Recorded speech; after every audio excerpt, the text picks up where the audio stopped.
People say blood is sacred, but they have never waited 3 hours on a cold hospital bench at 5 years old for parents who never returned. 23 years later, as I buried the woman who saved me, they reappeared, not with apologies, but with lawyers and crocodile tears, demanding my inheritance. They believe I remain that naive child, but the crumbled note in my pocket will be their undoing. My name is Marceline Everhart, and today, at 28 years old, I stood at the edge of a gaping wound in the earth, watching the only mother I had ever truly known disappear into the dark. The sky above the private Vance family cemetery was a bruised purple, heavy with unshed rain. It felt appropriate. Eleanor Vance did not do things by halves, and she certainly would not have tolerated a sunny day for her final exit. The air was crisp, biting at the exposed skin of the mourners gathered around the mahogany casket. There were senators, renowned artists, sharks from Wall Street, and the elite of the New York philanthropic scene. They all wore black, a sea of cashmere and silk, bowing their heads in a performance of grief that cost more than most families earned in a decade.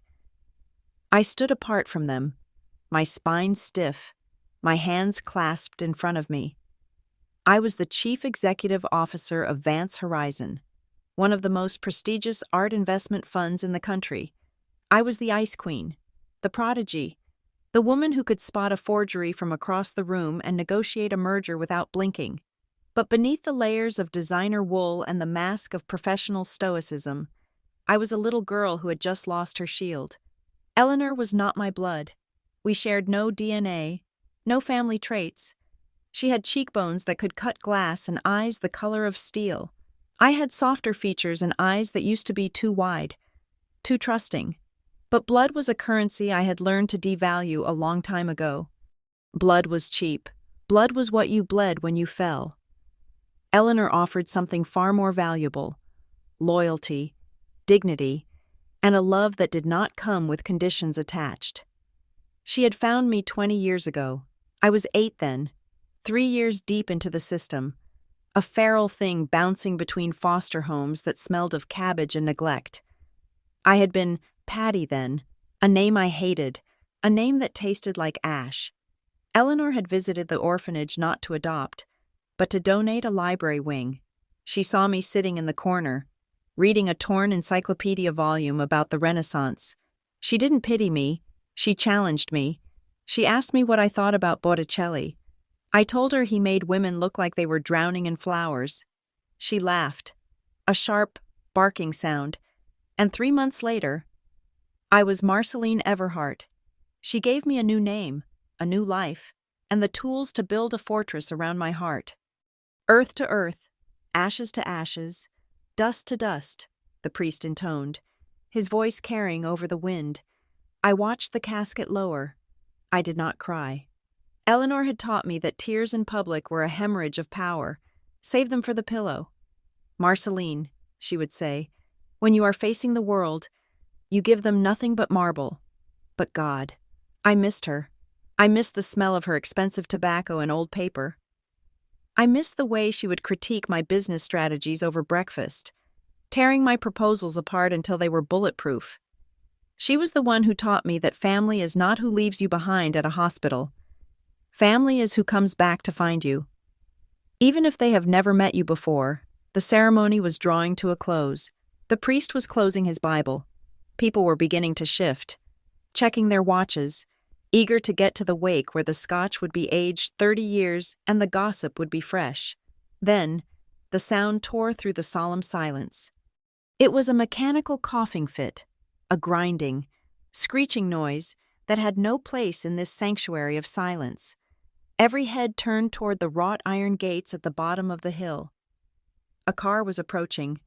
To call it a car was generous. It was a rusted, beige sedan from the late 90s, its muffler clearly hanging by a thread. It backfired, a loud gunshot crack that made the senator's wife jump and sputtered to a halt right behind the line of sleek, black limousines. It looked like a cockroach on a wedding cake. I felt a cold prickle at the base of my neck. It wasn't the intrusion that bothered me. Gatecrashers happened. It was the familiarity of that desperate, trashy chaos. 2 doors creaked open. A man and a woman stepped out. They were middle-aged, their bodies thickened by years of cheap carbohydrates and sedimentary lifestyles.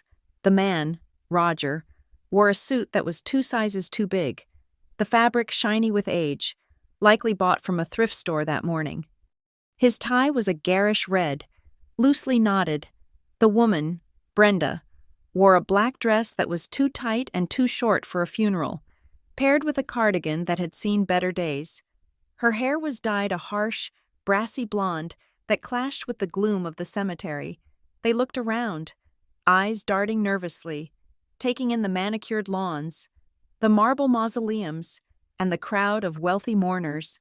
When their eyes landed on the open grave, and then on me, a switch seemed to flip.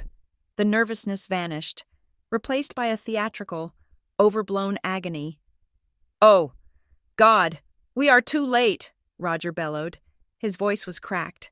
Rough like sandpaper, they began to run up the hill. It was a clumsy, stumbling run. Brenda let out a wail that sounded like a siren. "My daughter! My poor baby!" she screamed. The crowd parted instinctively, a mixture of horror and confusion on their faces. Security guards, burly men in earpieces who usually blended into the background, stepped forward, their hands raised to intercept. "Halt," the head of security said firmly. "This is a private service." Roger didn't stop. He dodged the guard with surprising agility for a man of his size and threw himself toward the grave. He didn't look at the coffin. He looked at me. "Patty," he cried out. "Patty, baby, is that you?" The name hit me like a physical slap. Patty. The world seemed to tilt on its axis. The gray sky, the black coats, the green grass. It all swirled into a nauseating blur. Suddenly, I wasn't 28. I wasn't the CEO of Vance Horizon. I was 5 years old. The smell of antiseptic, the harsh fluorescent lights of the emergency room waiting area, the plastic chair sticking to the back of my legs, my feet dangling, not touching the floor, a crumpled bag of chips in my lap. "You wait here. Patty, Daddy has to go move the car. Mommy is going to get you an ice cream. Just wait here." 1 hour, 2 hours, 3 hours, a nurse asking where my parents were. Me, clutching the note in my pocket, terrified to speak because Mommy said I shouldn't talk to strangers. The cold seeping into my bones, the realization, slow and crushing, that the automatic doors were not going to open for me again. I felt bile rise in my throat. I swallowed it down, forcing my face to remain a mask of stone. I could not let them see me bleed. Not here, not now. "Patty!" Brenda joined the chorus, pushing past a stunned Sterling, our family lawyer. She reached out as if to grab me. "Oh, look at you. You're so grown up. We thought we'd never see you again." The murmur through the crowd was audible now. Who are these people? Did she say Patty? Is that Marceline? Sterling, ever the protector, stepped between us. He was a tall man, impeccably dressed, with the demeanor of a disappointed headmaster. "Excuse me," he said, his voice ice-cold.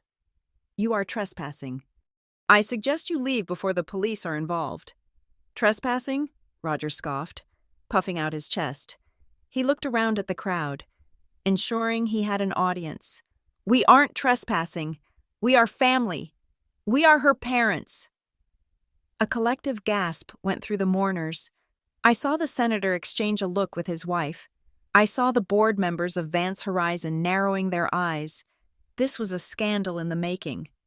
"We are her biological parents," Roger continued, his voice booming with self-righteous indignation. "We have come to claim our lost daughter.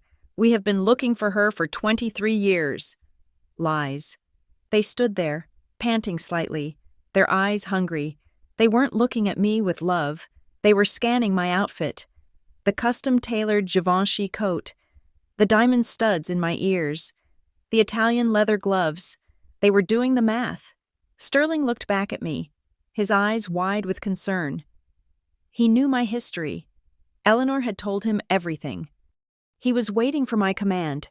One nod, and the security team would drag them off the hill. It would be messy, but it would be over. But I didn't nod. A cold, dark curiosity uncoiled in my stomach. They had the audacity to show up here? At her funeral? After 23 years of silence? If I kicked them out now, they would go to the press. They would spin a story of the poor, heartbroken parents denied access to their stolen child by the evil corporate elite. I knew how the world worked. The truth didn't matter. The narrative did. And besides, I wanted to see how far they would go. I wanted to see the depth of their depravity. I raised a hand, signaling the security team to stand down. "Let them speak," I said. My voice was calm, devoid of the tremors wrecking my insides. Roger and Brenda looked triumphant. They mistook my calculation for weakness. They thought they had won the lottery. Brenda lunged forward. Before I could step back, she wrapped her arms around me. She smelled of stale tobacco smoke, cheap hairspray, and a cloying sweet perfume that barely masked the scent of unwashed clothes. It was a suffocating embrace. Her body felt foreign, repulsive against mine. I stood rigid, my arms at my sides, refusing to return the gesture. The cameras from the distance, press photographers who had been kept at the perimeter, were undoubtedly zooming in. The touching reunion. The prodigal parents' return. Brenda began to sob loudly into my shoulder, her body shaking with the force of her performance. "Oh, my baby, my sweet Patty, we missed you so much. We suffered every day without you." It was a masterclass in manipulation. To the onlookers, it was a heartbreaking scene of a mother reunited with her child. But then, she leaned in closer. Her weeping did not stop, but her head tilted so her mouth was right against my ear. Her wet cheek pressed against mine, sticky and hot. The sobbing noise continued from her throat, but the words she whispered were distinct, sharp, and dry. There was no sadness in them, only greed. "Look at that," she hissed into my ear, her voice dropping to a register that only I could hear. "The old hag is finally dead. You are filthy rich now, aren't you?" The words hung in the air between us, invisible and toxic. She pulled back, tears still streaming down her face, looking at me with a smile that didn't reach her predatory eyes. She expected me to crumble. She expected the 5-year-old girl on the bench. I stared back at her. The nausea faded, replaced by something colder, harder. It was the steel Eleanor had forged in my spine. "We have so much to talk about." "Sweetheart," Roger said, stepping up to place a heavy hand on my other shoulder, completing the trap. "Yes," I said, my voice flat. "We certainly do." They had no idea. They thought they had walked into a gold mine. They didn't realize they had just walked into their own graves. The silence in the grand drawing room of the Vance estate was usually a heavy, comforting blanket, woven from the scent of old mahogany, beeswax, and the faint, dusty aroma of first edition books. Today, however, the silence felt contaminated.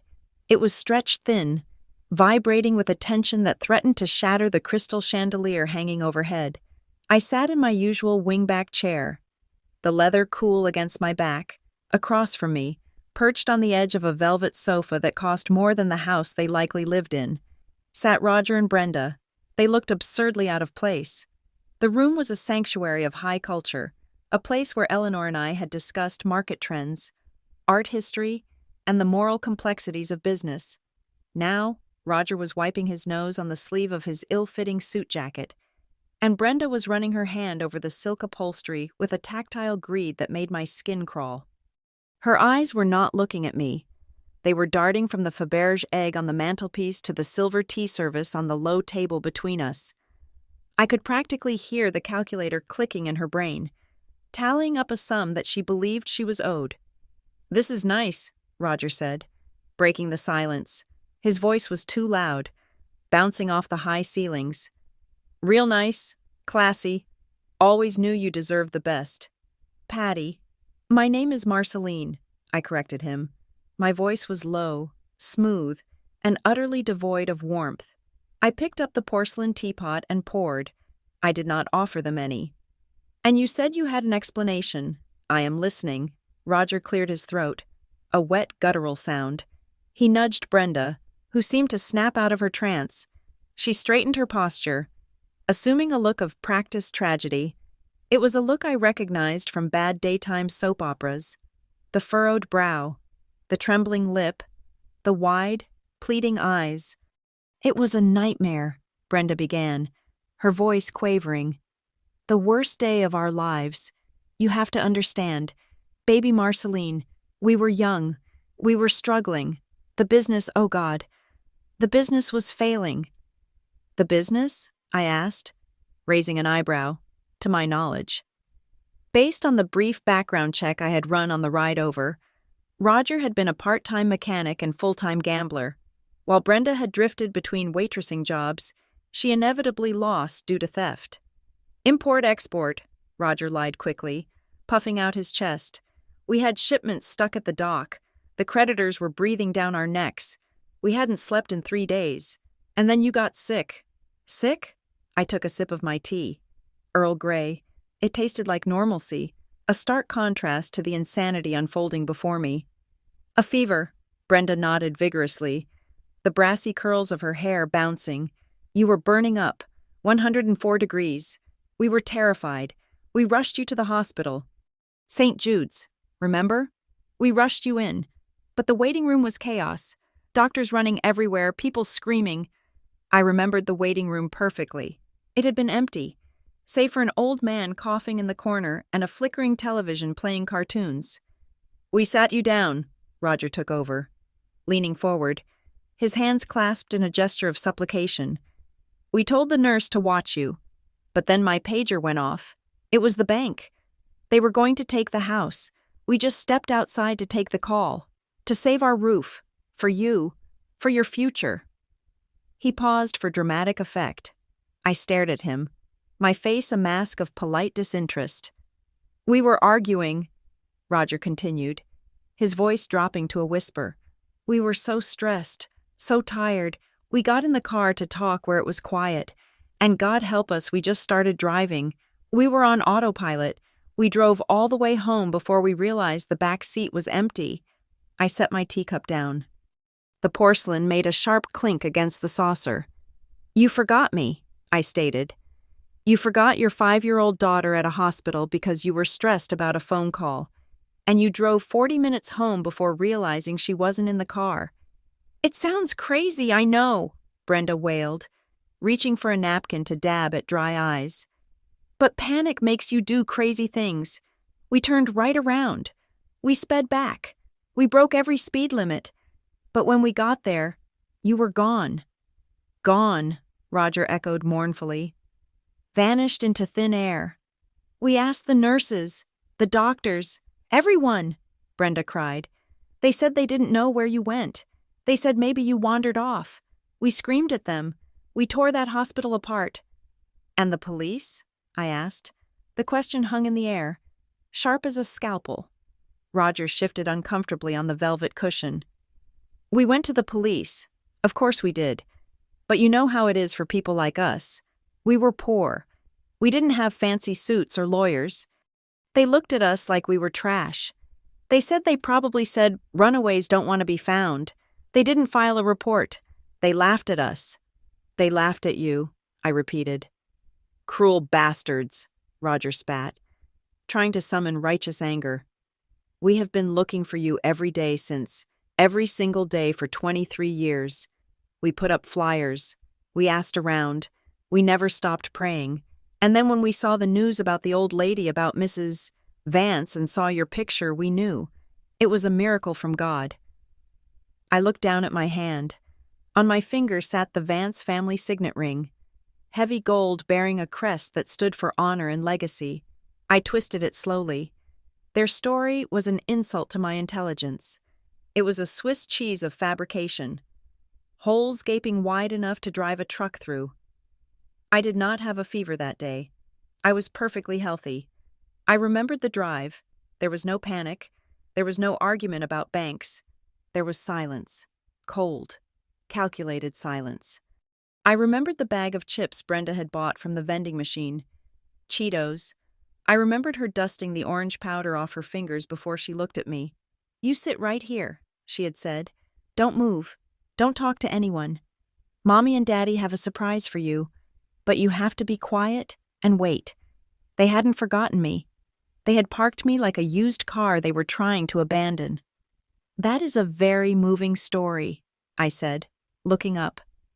My gaze locked onto Roger's. "But there is one thing I'm struggling to understand." "What's that?" "Honey?" Roger asked, sweating slightly. "If you searched for me every day for 23 years, I said, my voice dropping an octave, becoming dangerous, "why is there no record of it? I have a very thorough security team. Before I let you in the gate, they ran a search on the National Missing Persons database. There is no file for a Patty from 23 years ago in this state. There are no police reports filed by a Roger or Brenda. There are no records of you visiting the precinct." The room went dead silent. The grandfather clock in the hall ticked loudly. Tick, tock, tick, tock. Brenda froze, her tissue halfway to her face. Roger's mouth opened and closed like a fish on dry land. The poor victim narrative had hit the brick wall of bureaucracy. They hadn't anticipated that I would check. They thought I would be so overwhelmed by the miracle of reunion that I wouldn't ask questions. "Well," Roger stammered, his face turning a blotchy red. "The paperwork must have been lost. It was the 90s. They didn't have computers like they do now. Things got lost all the time." "A missing child report does not just get lost," I said, "and certainly not the persistent inquiries of parents who searched every day for 2 decades. Brenda sensed the ship was sinking. She abandoned the defense and went on the offensive. Her face hardened, the tragic mask slipping to reveal the street fighter underneath.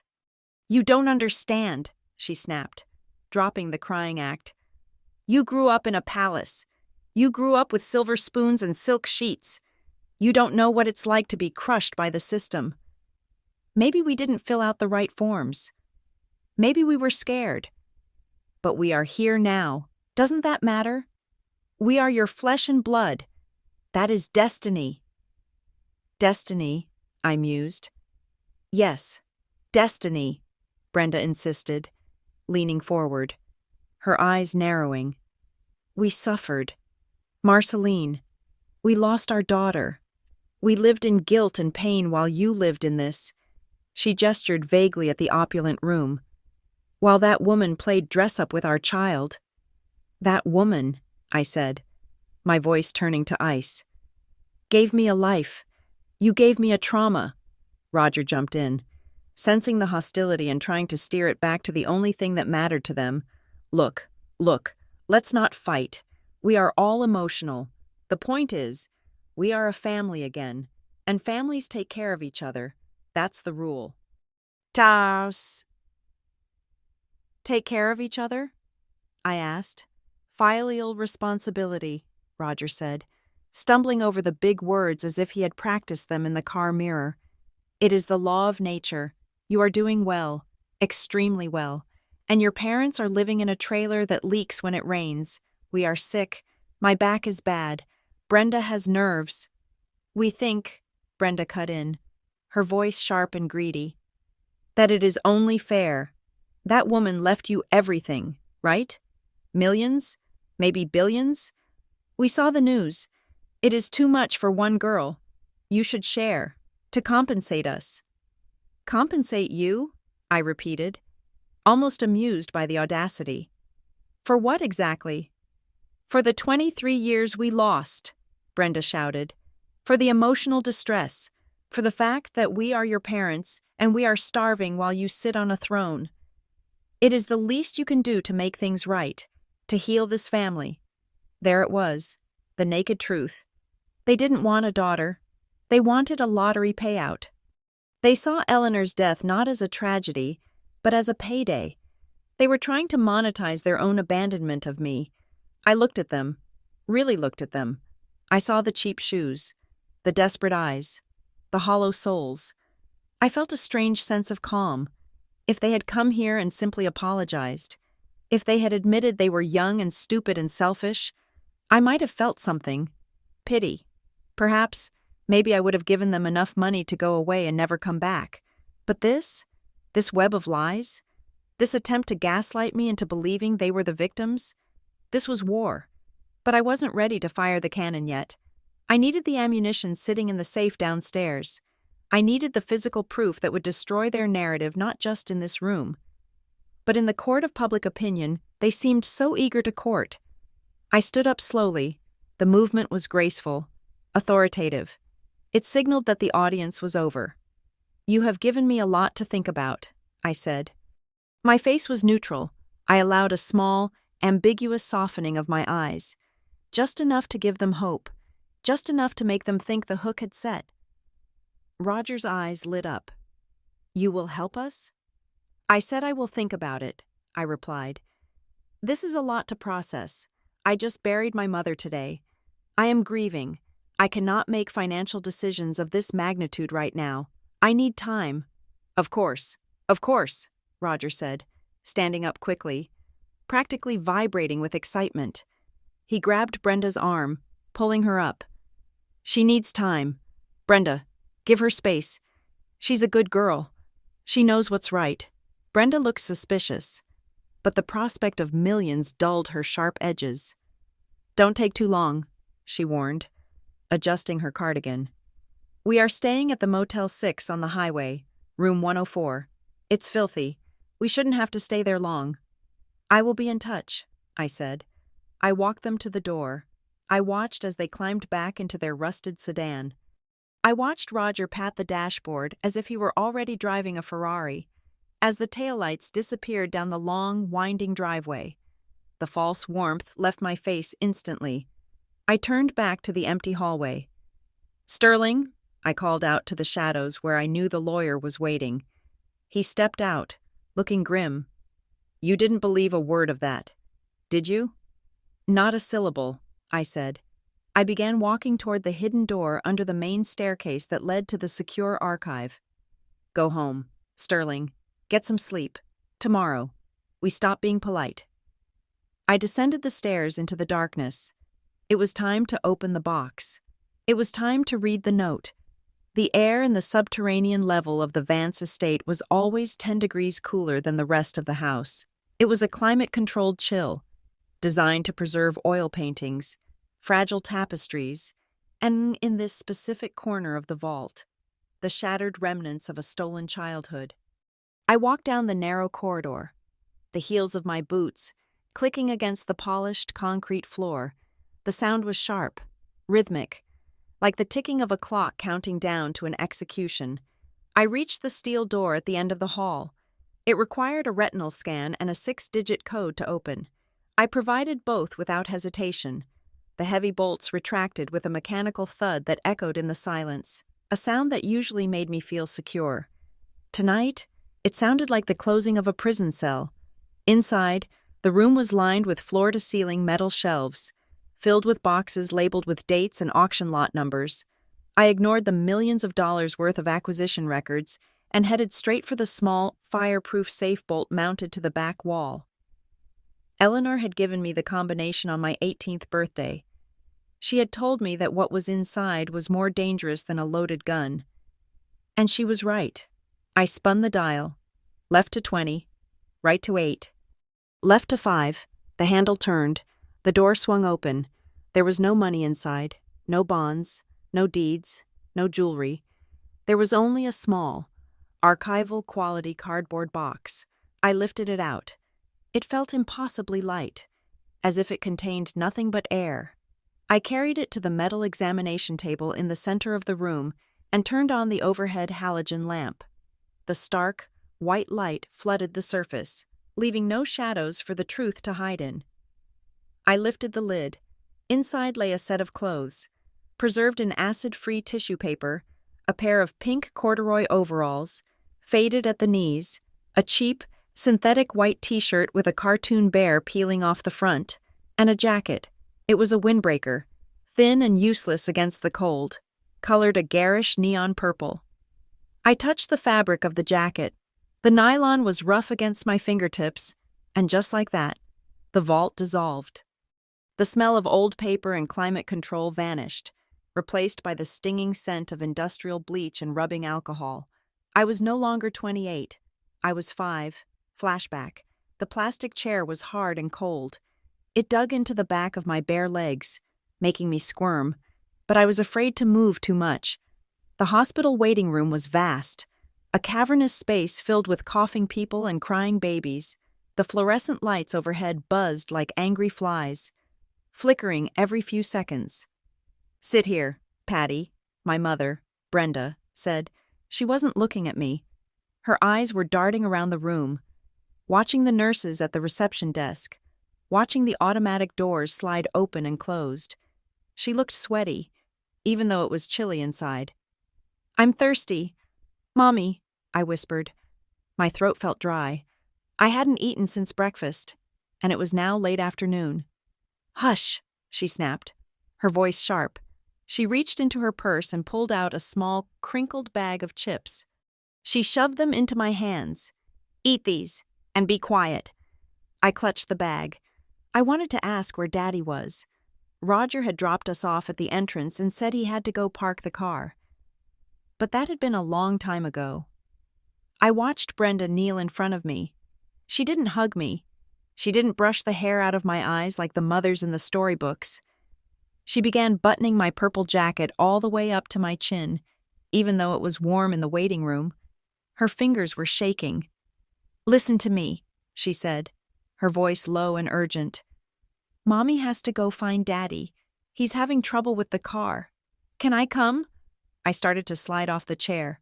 "No," she shoved me back down, hard enough that my head bumped against the wall behind me. "You stay here. You do not move. If you move, the bad men will get you." I froze, terror seizing my small chest. I nodded, my eyes wide. "Good girl," she said. She reached into her own pocket and pulled out a folded piece of paper. It was torn from a spiral notebook. The edge ragged. She took my hand and shoved the paper deep into the pocket of my purple jacket. She patted the pocket from the outside, hard. "What is that?" I asked. "It is a magic note," she lied. Her eyes were glassy. "If a doctor or a policeman comes and asks you where Mommy is, you give them this note. Only then. Do you understand?" "Yes, Mommy." "I am going to get you an ice cream," she said. Standing up, she didn't look back. "Chocolate? Your favorite? Just wait." I watched her walk away. She walked fast. She pushed through the automatic doors and the glass swallowed her. I waited. I ate the chips, one by one, savoring the salty dust, trying to make them last. I waited as the sun went down outside the windows, turning the sky from blue to gray to black. I waited as the waiting room emptied out. The sick people went in to see the doctors. New sick people came in. My legs went numb. I swung them back and forth, counting the tiles on the floor. 1, 2, 3, 1, 2, 3. I needed to use the bathroom, but I didn't move. If you move, the bad men will get you. 3 hours passed, or maybe 4. A security guard, a large man with a kind face, walked by. He stopped when he saw me. He looked around, frowning. "Hey there, little one," he said, squatting down to my level. "Where are your parents?"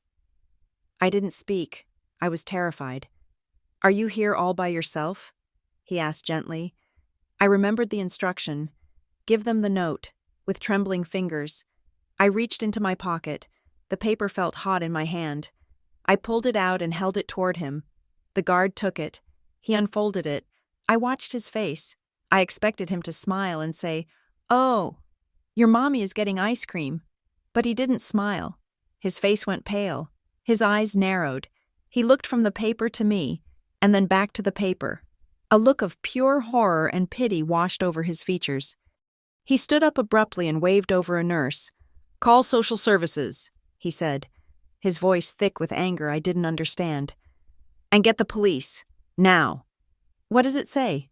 the nurse asked, looking at the paper. I strained my ears to hear. I wanted to know what the magic note said. The guard read it out loud. his voice shaking. End of flashback. I blinked, the sterile white light of the vault bringing me back to the present. My heart was hammering against my ribs, a phantom echo of that 5-year-old's terror. I reached into the box and took out the paper. It was yellowed now, brittle with age. The ink was cheap blue ballpoint, fading in places, but the message was still legible. I smoothed it out on the metal table. Right next to the purple jacket, I read the words that had defined my existence. The kid eats too much, and she is always sick. We cannot afford to feed her anymore. Whoever wants her can take her. Do not look for us. She is not our problem now. There it was. No fever, no panic, no forgetting. The kid, not Patty, not my daughter. The kid eats too much. I had been 5. I was a growing child. Whoever wants her can take her. Like a box of unwanted kittens left on a roadside, like a bag of trash. It was a transaction, a disposal. They had viewed me as a liability, a drain on their resources. So they had discarded me to save money, and now, 23 years later, they had returned because they viewed me as an asset. The logic was perfectly consistent. They were not parents. They were parasites. They moved only toward the host that could feed them. My hands were shaking, not with fear this time, but with a cold, volcanic rage. Eleanor had found this note in the sealed adoption file she had paid a judge to unseal. She had kept it for me. She had known that one day. The wolves might come back. Only open this when you are strong enough to use it, she had said. I was strong enough now. I reached into the pocket of my blazer and pulled out the greeting card Roger and Brenda had left on the hallway table upstairs before they left. It was a cheap, drugstore sympathy card with a generic picture of a lily on the front. Inside, they had written a message in an attempt to cement their new role in my life. I placed the card next to the 23-year-old note. The card read, "To our dearest daughter, we are so happy to find you. Love, Mom and Dad." I compared the handwriting. It was Brenda's. The loops on the Y were identical, long and sweeping, trying to look elegant but failing. The T's were crossed with a violent, downward slash. The E's were narrow and pinched. It was the same hand, the hand that had written love. Mom and Dad was the same hand that had written, "She is not our problem now." The evidence was absolute. It wasn't just a memory. It was forensic proof of their intent. I pulled out my phone. The screen lit up, illuminating the dark corners of the vault. I dialed a number I had memorized long ago. "Marcus," I said when the line connected. I didn't wait for a greeting. "Marceline?" The private investigator's voice was gravelly, surprised to hear from me so late. "I heard about the funeral. I am sorry." "Save it," I said, my voice crisp. "I have a job for you. Priority 1. I need a full forensic accounting and movement history on 2 individuals, Roger and Brenda Miller, maiden name potentially Davis." "The parents?" Marcus asked. He was sharp. He had likely seen the news of the disruption at the cemetery. "The biological donors," I corrected. "I want to know exactly where they were 23 years ago, specifically the week of November 5th. They claim they were broke, losing a business, and frantic. I know they are lying. I want to know if they bought anything big, a car, a vacation, a gambling debt payoff. Check credit card statements, loan applications, DMV records. Go deep." "You think they sold you?" Marcus asked quietly. "No," I said, looking down at the note. "I think they dumped me to save money on groceries. And then they celebrated. Find me the receipt for the celebration. Marcus, I am on it. Give me 24 hours. I hung up. My phone immediately buzzed again. It wasn't Marcus.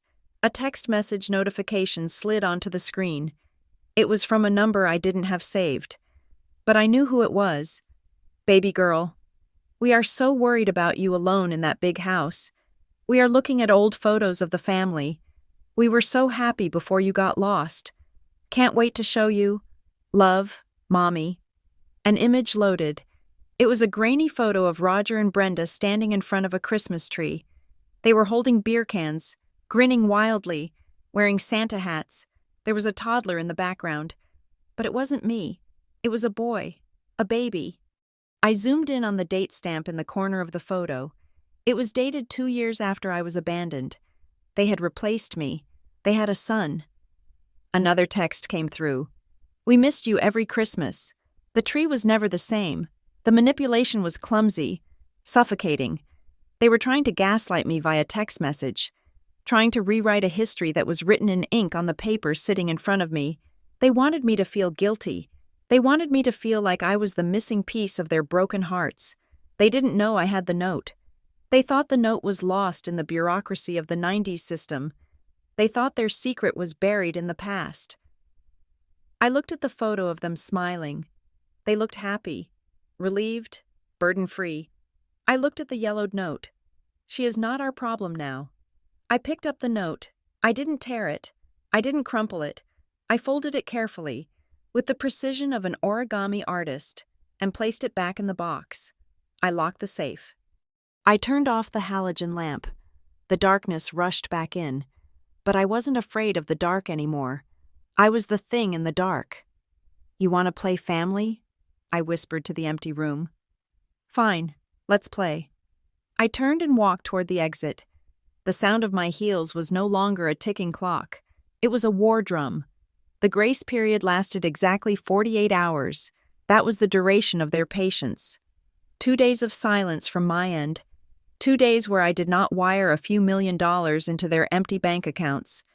And the mask of the grieving. Reunited parents dissolved completely. In its place, the true face of extortion revealed itself, ugly and snarling. It began on a Tuesday morning. I was in the middle of a strategy meeting with the board of directors on the 45th floor of the Vance Horizon Tower. We were discussing the acquisition of a collection of mid-century modern sculptures. The room was quiet, respectful, and focused on the future. Then, my personal assistant, Sarah, burst into the room. Sarah was a woman who could organize a chaotic schedule with military precision and had never, in 5 years, interrupted a board meeting. Her face was pale. "Ms. Everhart," she whispered, leaning down to my ear. "You need to see the lobby feed. Now." I excused myself and walked to the wall of monitors in the adjoining security office. On the screen, chaos was unfolding in the pristine, marble-lined lobby of my company. Roger and Brenda were there. They were not wearing their funeral clothes. Roger was in a stained t-shirt and jeans, and Brenda was wearing a tracksuit that looked like it had been slept in. They were screaming. They were not screaming for their daughter. They were performing. Roger was holding up his smartphone, a selfie stick extended like a lance, filming himself and the security guards who were trying to contain them. "Look at this!" Roger bellowed into the phone, his voice tinny through the security audio feed. "This is where she works, Vance Horizon, a palace built on blood money. My daughter sits up there in the clouds, drinking champagne, while her own flesh and blood, the parents who birthed her, are starving in the street."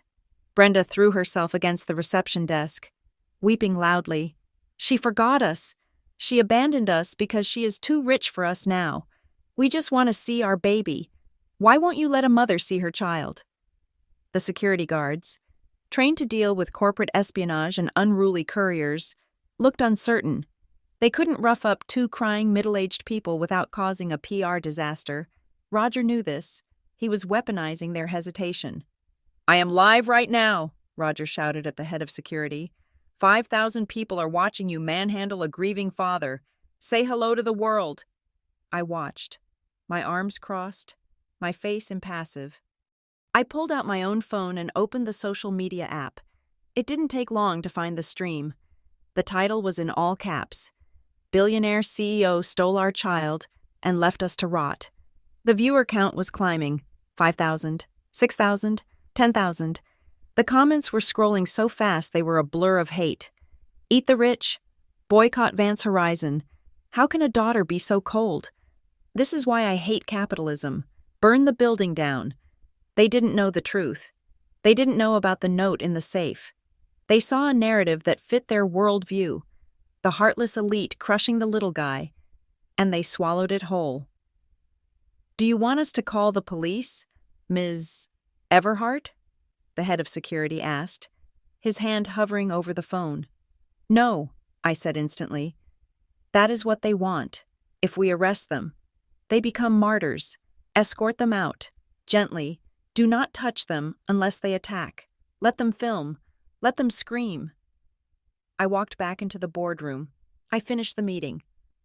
I didn't let my hand shake when I signed the acquisition papers, but inside, the temperature of my rage was rising. By the time I got home that evening, the digital wildfire had spread. The clip of Brenda crying in the lobby had gone viral on 3 different platforms. A hashtag was trending, Justice for the Millers. I sat in my study, the blue light of my laptop illuminating the room. I opened a tabloid news site. There, on the front page, was Brenda's face.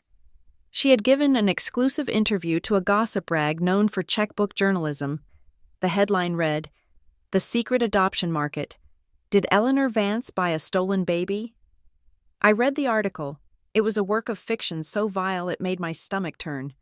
Brenda claimed that 23 years ago, a mysterious woman had approached them, offering money for their beautiful, talented Patty. She claimed they had refused, but then I had been snatched from the hospital, and the police were paid off to look the other way. She implied that Eleanor Vance, the most honorable woman I had ever known, was a kidnapper and a human trafficker. They were dragging Eleanor's name through the mud to get to her money. My phone buzzed. It was a text message. Unknown number. You see what happens when you ignore family? I didn't reply. A minute later, another text came through. Mom and Dad are soft. They just want a hug. I am not soft. I know you have the money. I have debts. Big sister. Big debts. $50,000 by Friday. Or I start telling the press about the time you set fire to the neighbor's cat when you were 6. I can make up stories too. I stared at the screen. This was new. I ran the number. It belonged to a burner phone, but the context was clear. This was the boy from the Christmas photo. Kyle, my biological brother. I did a quick search on the name Kyle Miller in the state database I had access to. The results populated instantly. Petty theft, assault, multiple DUIs, and a massive amount of debt to some very dangerous people in Atlantic City. He wasn't just a greedy relative. He was a desperate criminal. He was the muscle to Roger and Brenda's drama. I tossed the phone onto the desk. The silence of the house felt different now. It felt besieged. Every notification sound was a fresh assault. My social media profiles were flooded with death threats. My company's stock had dipped 1.2% by the closing bell. Not a crash, but a tremor. The board was getting nervous. The investors were asking questions. I needed to stop this, but I couldn't stop it by fighting them in the mud. I had to drop a mountain on them. The intercom on my desk beeped. Ms. Everhart? Mr. Marcus is on line 1. I snatched the receiver. Tell me you have something good. Marcus? I have something better than good, the private investigator's voice rasped. I have the smoking gun, the bullet, and the receipt for the gunpowder. Talk to me. I pulled the financial records from 23 years ago. Just like you asked, Marcus said. It took some digging because the banks merged. But I found the microfiche archives. November 5th, the day you were lost. Go on. At 9 a.m., Roger and Brenda Miller had a combined bank balance of $42. They were 3 months behind on rent. And then? Marcus paused, the sound of paper shuffling in the background. At 2 p.m., 5 hours after they left you at St. Jude's, there was a deposit, not a big one, but big for them, $2,000, cash. From where? Pawn shop, Marcus said. I tracked the ticket. They sold a diamond engagement ring and a set of silver tools. They cleared out their only assets. Okay, I said, my grip tightening on the phone. So they were desperate. That fits their story. Wait for it, Marcus said. It is what they did with the money that matters. If they were heartbroken parents searching for a lost child, they would have spent that money on gas, on flyers, on hiring help. But they didn't. I held my breath. November 7th, Marcus read. 2 days after you were abandoned, a charge for $500 as a down payment on a used Ford pickup truck, and then a series of charges at gas stations leading west, not toward the hospital, away from it. Where did they go? Las Vegas, Marcus said. The Mirage Hotel and Casino. They checked in on November 8th. They stayed for 4 nights, room service, buffet charges, and a lot of liquor store purchases. They blew through the rest of the money in 4 days. I closed my eyes. The image was crystal clear. Me, 5 years old, shivering in a foster home intake center, wondering why nobody came, them, eating shrimp cocktails and playing slot machines in the desert, celebrating their freedom from the burden of a child. They didn't forget me, I whispered. They celebrated getting rid of me. Exactly, Marcus said. And I found the hospital records too. No fever. You were triaged by a nurse upon arrival because you were alone. Temperature was 98.6. You were malnourished, yes, but you weren't sick until you sat in that waiting room for 6 hours. Send me everything, I commanded. Every receipt, every log. I want the timeline airtight. It is already in your inbox, Marcus said. Marceline, this is enough to bury them. Not yet, I said. It is enough to prove they are liars. I need to prove they are criminals. I need them to commit a felony in the present day. I need them to come for me. I hung up and called Sterling. Draft the lawsuit, I told the lawyer. Defamation, intentional infliction of emotional distress, fraud, but do not file it yet. Marceline, they are destroying your reputation, Sterling argued. We need to get a restraining order, that live stream today. Let them talk, I said cold. Let them feel like they are winning. When people think they are winning, they get careless. They get greedy. Kyle is already texting me threats. He is desperate. He will escalate. You are playing a dangerous game, Sterling warned. I learned from the best, I said, looking at the portrait of Eleanor on the wall. Good night, Sterling. I didn't sleep that night. I sat in the dark, watching the security feeds. At 3 a.m., the motion sensors at the main gate triggered. I pulled up the camera feed. A figure in a dark hoodie was standing outside the heavy iron gates of the estate. It was a man. He was swaying slightly, erratic movements that suggested drugs or alcohol. It was Kyle. He was holding something, a can. He stepped up to the limestone pillar that held the brass plaque reading Vance Estate. He shook the can. I watched in high definition as he sprayed thick, red paint across the pristine white stone. He wrote with angry, jagged strokes, "Pay or die." He threw the empty can over the gate. It clattered onto the driveway, the sound echoing through the external microphones. He looked up at the camera, pulled down his hood to reveal a face twisted with hate and entitlement, and raised his middle finger. Then he ran into the night. I didn't call the police. Not yet. I zoomed in on the graffiti. The red paint dripped down the stone like fresh blood. "Pay or die," I read aloud. I reached for my phone and took a screenshot of the footage. "You chose die," I whispered. "Bad choice, little brother." The trap was set. They had moved from harassment to threats of violence. They had crossed the line from civil nuisance to criminal endangerment. They were walking right into the slaughterhouse.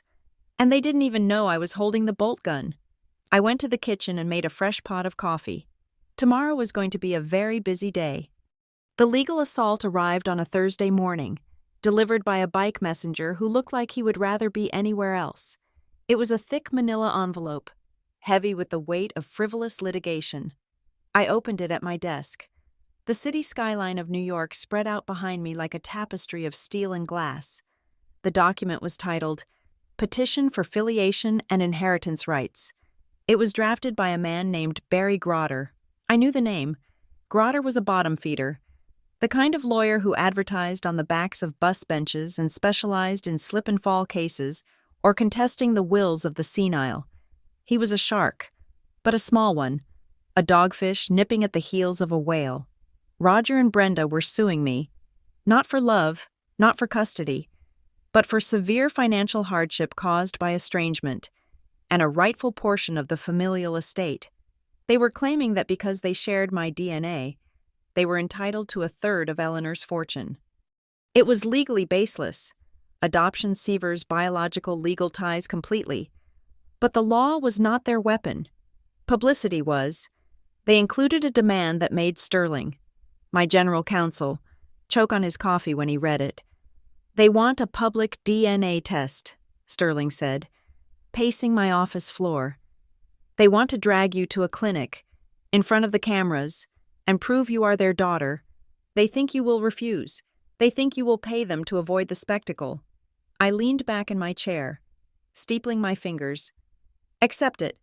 Sterling stopped pacing. Excuse me? Accept the demand, I said calmly. Issue a press release within the hour. State that Marceline Everhart values the truth above all else and is happy to facilitate the request immediately. Marceline, you are handing them a win, Sterling warned. They want the connection. Once the DNA confirms it, they will go on every talk show in America screaming about how the rich girl is ashamed of her poor roots.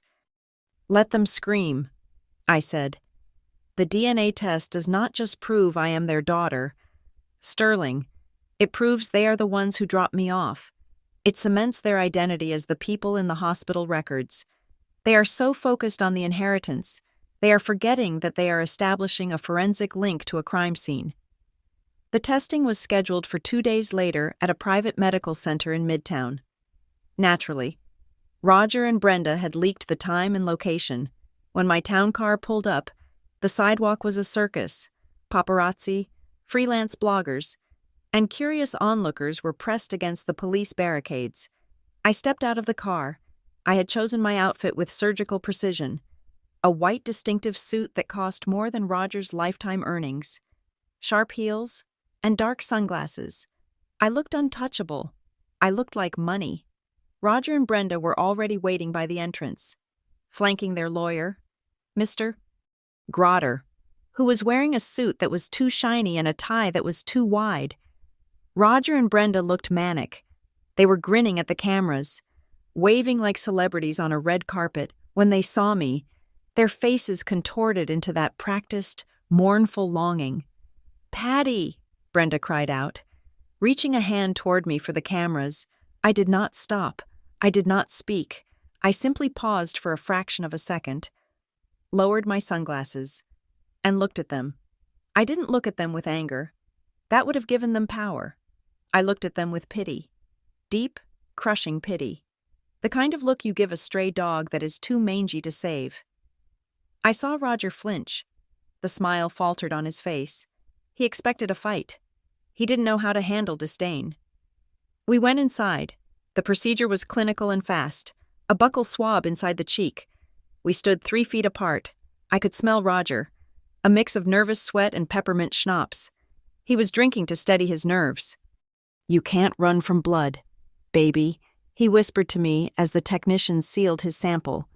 "We are going to be a big, happy family again, and rich." I didn't answer. I just signed the chain of custody form and walked out. The results would take 48 hours, 2 days. In those 2 days, Roger and Brenda celebrated as if the check had already cleared. Their confidence was absolute. They truly believed that the public pressure would force me to settle, or that a judge would be swayed by their sob story. They were so certain of their impending victory that they began to make mistakes, expensive mistakes. My private investigator, Marcus, was tracking their every move. "They are shopping," Marcus reported to me on the evening of the first day. And I don't mean at Walmart. Roger and Brenda had hired a high-end real estate agent, bullying her into showing them listings in the Hamptons and Upper East Side penthouses. Marcus sent me video footage taken from a distance. I watched on my tablet as Brenda walked through a $10 million estate, running her hands over Italian marble countertops and criticizing the drapes. "We will take it," I heard her say on the recording. "Our funds are tied up in probate, but they will be released next week. We are the Everhart parents. You know." The real estate agent looked skeptical.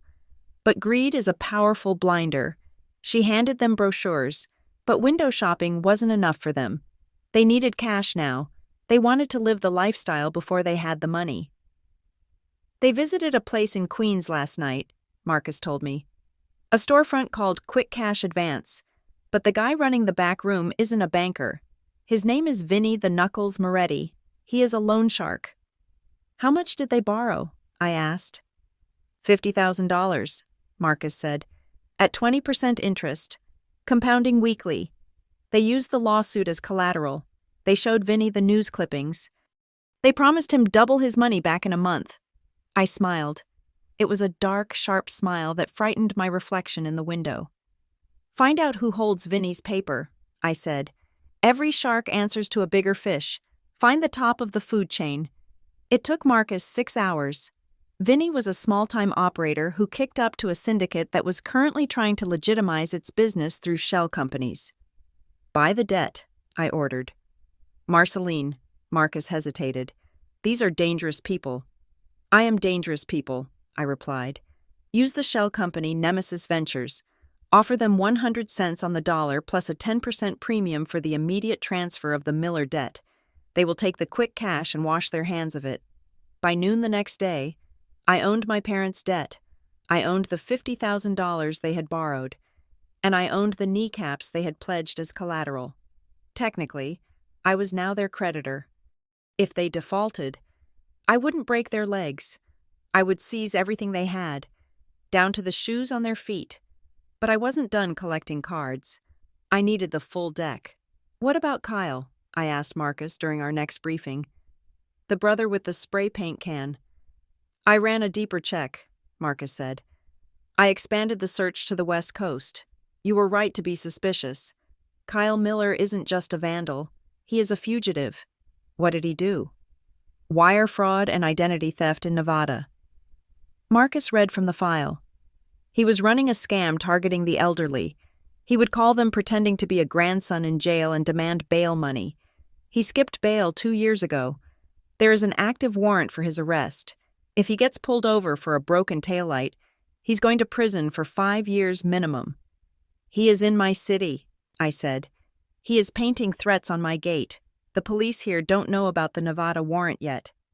Do you want me to tip them off? Marcus asked. No, I said. Not yet. I want him free. I want him at the settlement hearing. If he is in jail, he can't watch his family fall apart. I want him in the room. I hung up the phone. I had the debt. I had the warrant. I had the note in the safe. But I needed one last thing. I needed a voice from the past. The phone rang again an hour later. It wasn't Marcus. It was the landline in my office, a number that few people had. Ms. Everhart?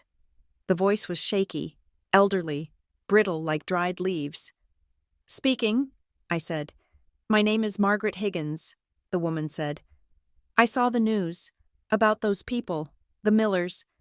My heart stopped for a beat. Yes, Mrs. Higgins? I was a nurse, she said.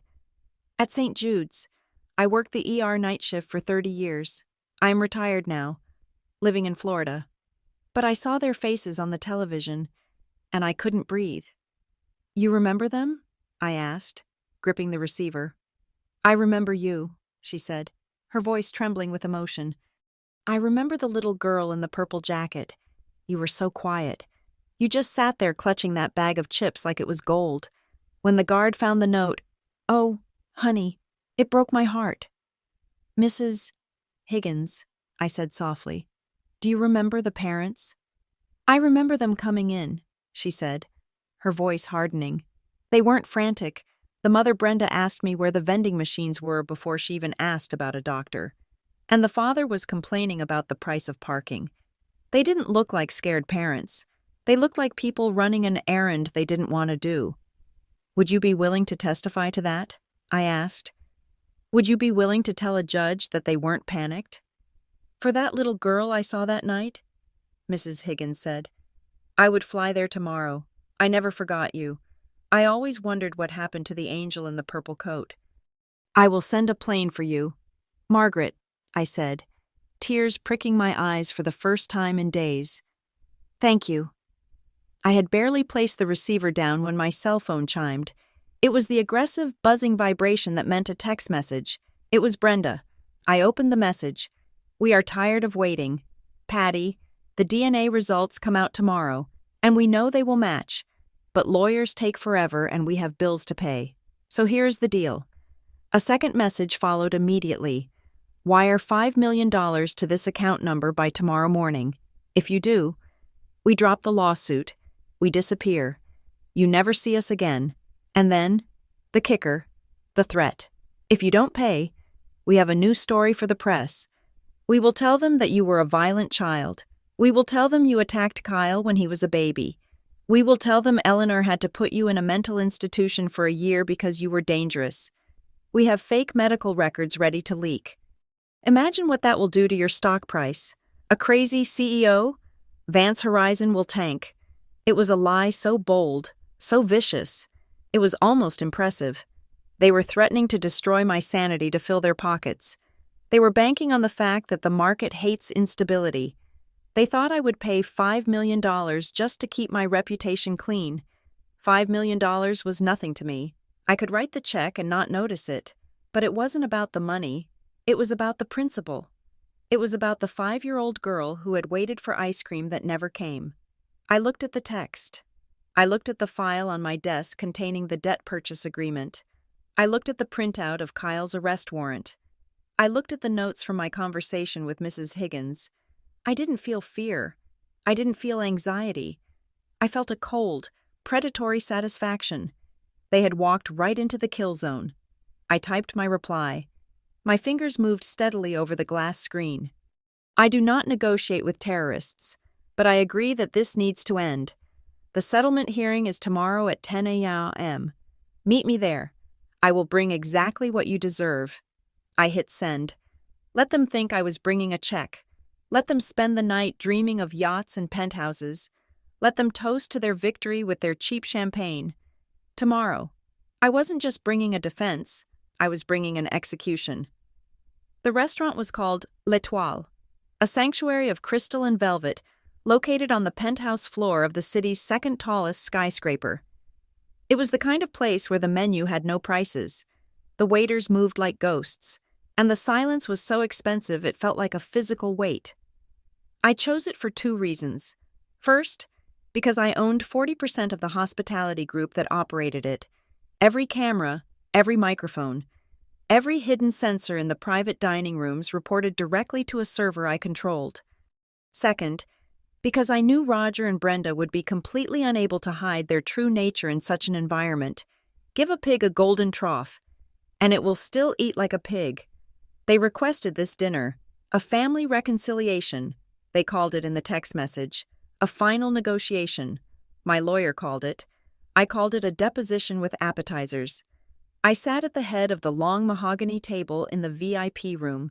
The walls were lined with soundproof silk panels. A single, massive chandelier hung above us, casting a warm, forgiving light that did nothing to soften the harsh reality of the people sitting opposite me. Roger wore a rented tuxedo that strained at the buttons. Brenda was draped in a sequined gown that shed glitter every time she moved. She looked like a disco ball that had been rolled through a gutter. And then there was Kyle, my brother. He was wearing a leather jacket over a dress shirt, no tie, and his eyes were darting around the room with the feral intensity of a cornered rat looking for an exit or something to steal. "This is fancy," Roger said, picking up a heavy silver fork and using it to scratch an itch behind his ear. "Real fancy. This is how you live every day. Huh?" "It is comfortable," I said, my voice neutral. I gestured to the waiter standing in the shadows. "Please, order whatever you like." "Bring us the most expensive wine you have," Kyle barked, not even looking at the menu. "And make it 2 bottles. No, 3. The sommelier looked at me. I gave a barely perceptible nod. "Excellent choice, sir," the sommelier said smoothly. "The 1982 Petrus. It is $6,000 a bottle," Roger whistled low. $6,000 for grape juice? You hear that? Brenda, we are drinking money tonight. They didn't taste the wine when it arrived. They didn't swirl it. They didn't appreciate the bouquet. Roger filled his glass to the brim and gulped it down as if it were cheap beer. Brenda held her glass with her pinky finger extended, a caricature of sophistication, but her eyes were already glazing over with greed. The food arrived in courses: truffle soup, foie gras, wagyu beef. The atmosphere in the room was suffocating. It wasn't the warm silence of a family dinner. It was the tense, electric silence of a hostage negotiation. I watched them eat. They chewed with their mouths open. They talked with food visible on their tongues. They treated the waitstaff not as human beings, but as servants. When the young waitress, a girl named Sarah, who was working her way through law school, leaned in to refill Kyle's water glass, he made his move. He didn't just look. He reached out and grazed his hand against her hip, lingering there. "You're a cute little thing, aren't you? Sweet cheeks?" Kyle leered. His voice slurred from the wine. "When I get my payout, maybe I will hire you. Personal assistant. Very personal." Sarah froze, her face flushing red. She looked terrified. "Kyle," I said. My voice was not loud, but it cut through the room like a whip. "Do not touch the staff." Kyle laughed, leaning back in his chair and putting his boots up on the pristine white tablecloth. "Relax, sis. I am just being friendly. You are so uptight. Is that why you have no husband? No kids? Just money and cats?" He turned his gaze to me. It wasn't a brotherly look. It was an assessment. He looked me up and down, lingering on my chest, my neck. It was a look of violation. "You know," Kyle continued, swirling his wine, "you are not bad looking for a stuck-up bitch. If we weren't related, hell. Even if we are." "Kyle!" Brenda slapped his arm, but she was giggling. She found his behavior amusing. "Behave yourself. We are here to talk business." "Right," Roger said, slamming his empty glass down. "Business." He leaned forward, his elbows on the table. The alcohol had stripped away the grieving father mask completely. His face was flushed, his eyes watery and mean. "Here is the situation. Marceline," Roger said, pointing a finger at me. "We know you have the money. We know you are embarrassed by us. We get it. We are not high society, but we are your creators." "Creators?" I repeated, cutting a piece of steak with surgical precision. "We made you," Roger shouted, his voice booming in the small room. "I made you. That blood in your veins, it is mine. That face, it is Brenda's. You are nothing without us. You would not exist if I hadn't met your mother in that bar 30 years ago. So, technically, everything you have, it belongs to us. It is the return on our investment." "Investment," I said. "Is that what I was?" "You were an asset," Roger sneered. "And we lost that asset for 23 years. Now we are calling in the debt. You owe us. You owe us for the life we gave you." "You gave me a life?" I asked, looking up. "You gave me a plastic chair in an emergency room and a 3-hour wait for parents who never came back." Brenda waved her hand dismissively, her bracelets clinking. "Oh, stop being so dramatic. You ended up with the rich lady, didn't you? You ended up a queen. If we had kept you, you would be working at a diner in New Jersey right now. We did you a favor." "A favor," I echoed. "So leaving me was a strategic decision for my benefit?" "Let's be real," Brenda said, leaning in, her breath smelling of expensive wine and rot. "We were broke. You were another mouth to feed. And you were whiny, always crying, always hungry." She took a long sip of wine, her inhibitions completely gone. "Honestly," Brenda continued, a cruel smirk playing on her lips, "I told Roger we were stupid. We were panicked. If I had known back then what I know now, if I had known people paid top dollar for white babies, I would have sold you. I knew a guy in the city. He matched babies with rich couples who couldn't conceive. I could have gotten $10,000 for you. Instead, we dumped you at the hospital for free like idiots." The room went still. Even Kyle stopped chewing. I put my knife and fork down. My hands were perfectly steady. "You would have sold me," I stated. It wasn't a question. "Damn right," Brenda laughed, a harsh, cackling sound. 10 grand would have changed our lives back then. But hey, now you are worth 5 million. So it worked out. I glanced at the flower arrangement in the center of the table. Hidden within the petals of a white orchid was a high-fidelity microphone. It was recording every syllable. So, I said, leaning forward slightly, my voice dropping to a conversational tone. Since we are being honest, since we are just family talking. Shoot, Roger said, pouring himself a fourth glass. That note, I said. The one in my pocket. The police never found it, so you probably forgot exactly what it said. But I have it. Roger froze for a second, then shrugged. Yeah? What about it? It was very specific, I said. It said, don't look for us. It said, whoever wants her can take her.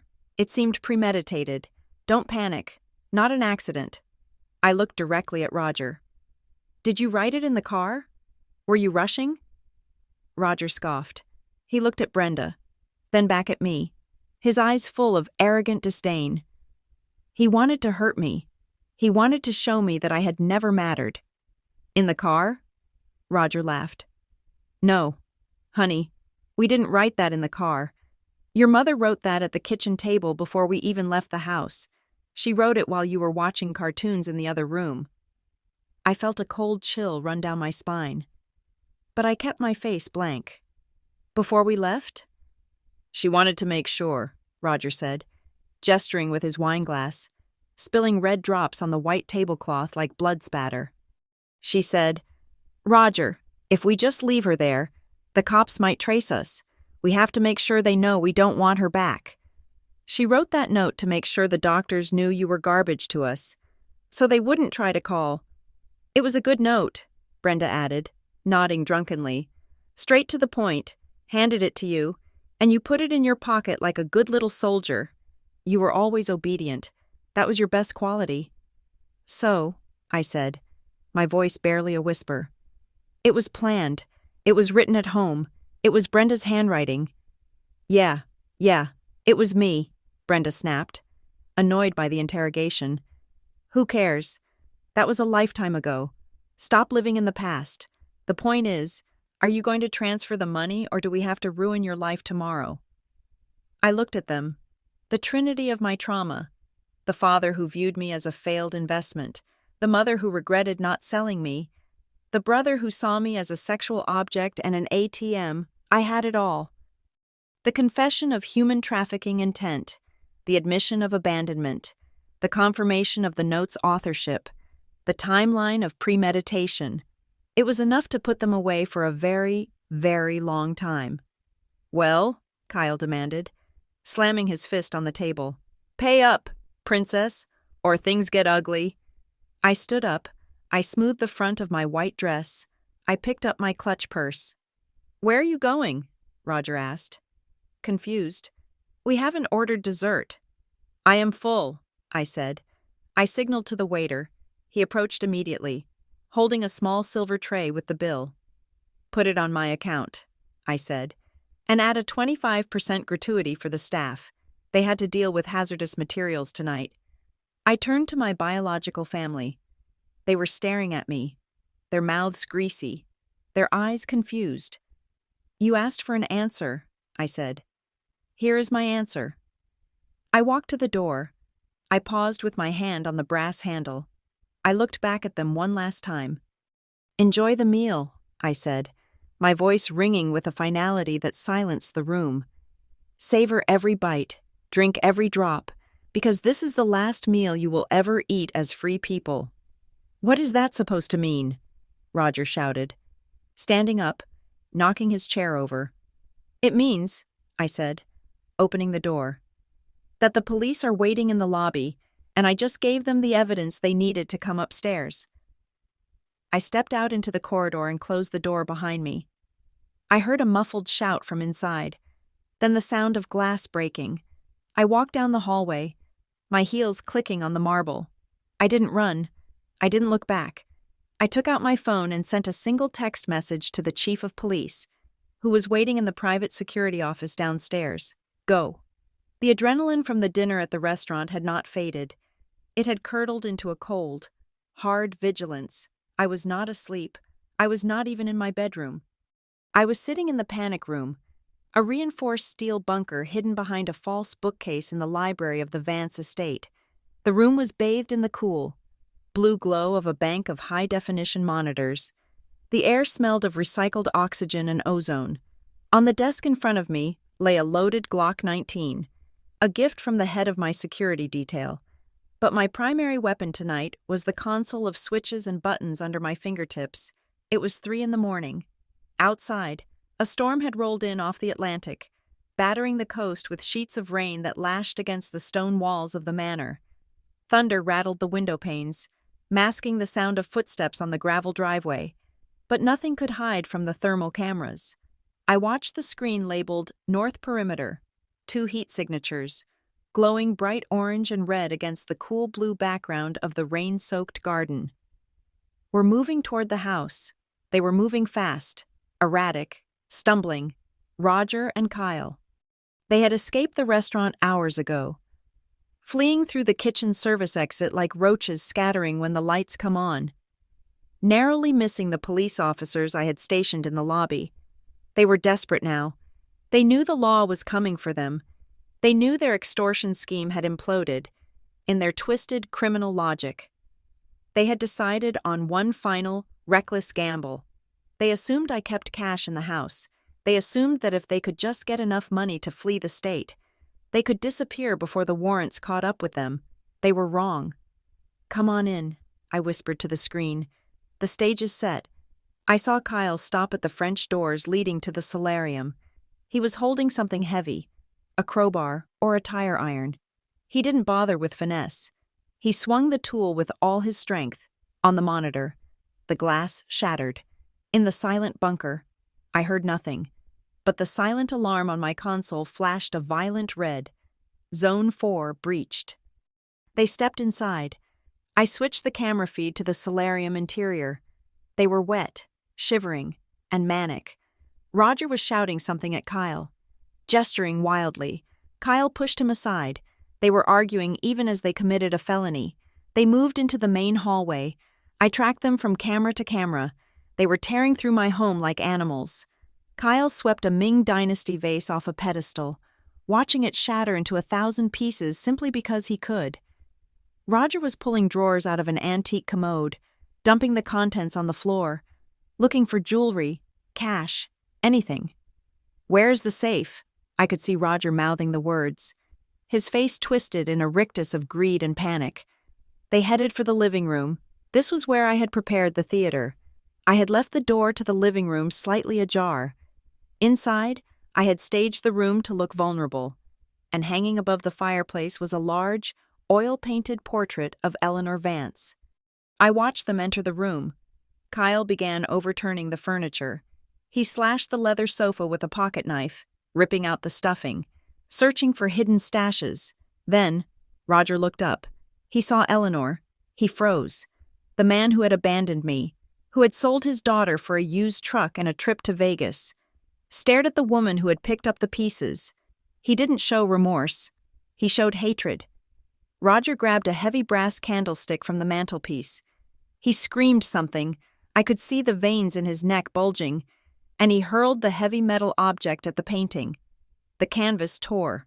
The brass struck Eleanor's painted face, ripping a jagged hole through her cheek. In the panic room, my hand hovered over the emergency lockdown button. A surge of pure white-hot fury blinded me for a second. I wanted to drop the steel shutters. I wanted to flood the room with tear gas. I wanted to go out there and end them myself. "No," a voice in my head whispered. It sounded like Eleanor. "Patience, Marceline. Let them dig the hole deep enough that they can never climb out." I forced my hand away from the button. I watched as Roger grabbed the torn painting and ripped it off the wall, throwing it onto the floor. He stomped on the frame, cracking the wood. "Garbage," he appeared to be yelling. "It is all garbage." But as the painting fell away, it revealed what was behind it. A wall safe. It looked impressive. Titanium face, digital keypad, biometric scanner. But it was a prop. I had installed it 2 years ago as a decoy for exactly this kind of scenario. If professional thieves ever broke in, they would waste hours trying to crack this dummy safe while the police arrived. Roger and Kyle didn't have hours, and they didn't have skills. "Found it!" Kyle's body language screamed triumph. He didn't try to crack the code. He used the tire iron. He wedged the metal bar into the seam of the safe door and leaned his entire body weight against it. He braced his feet against the wall. Grunting with effort, Roger joined him, pulling on the bar.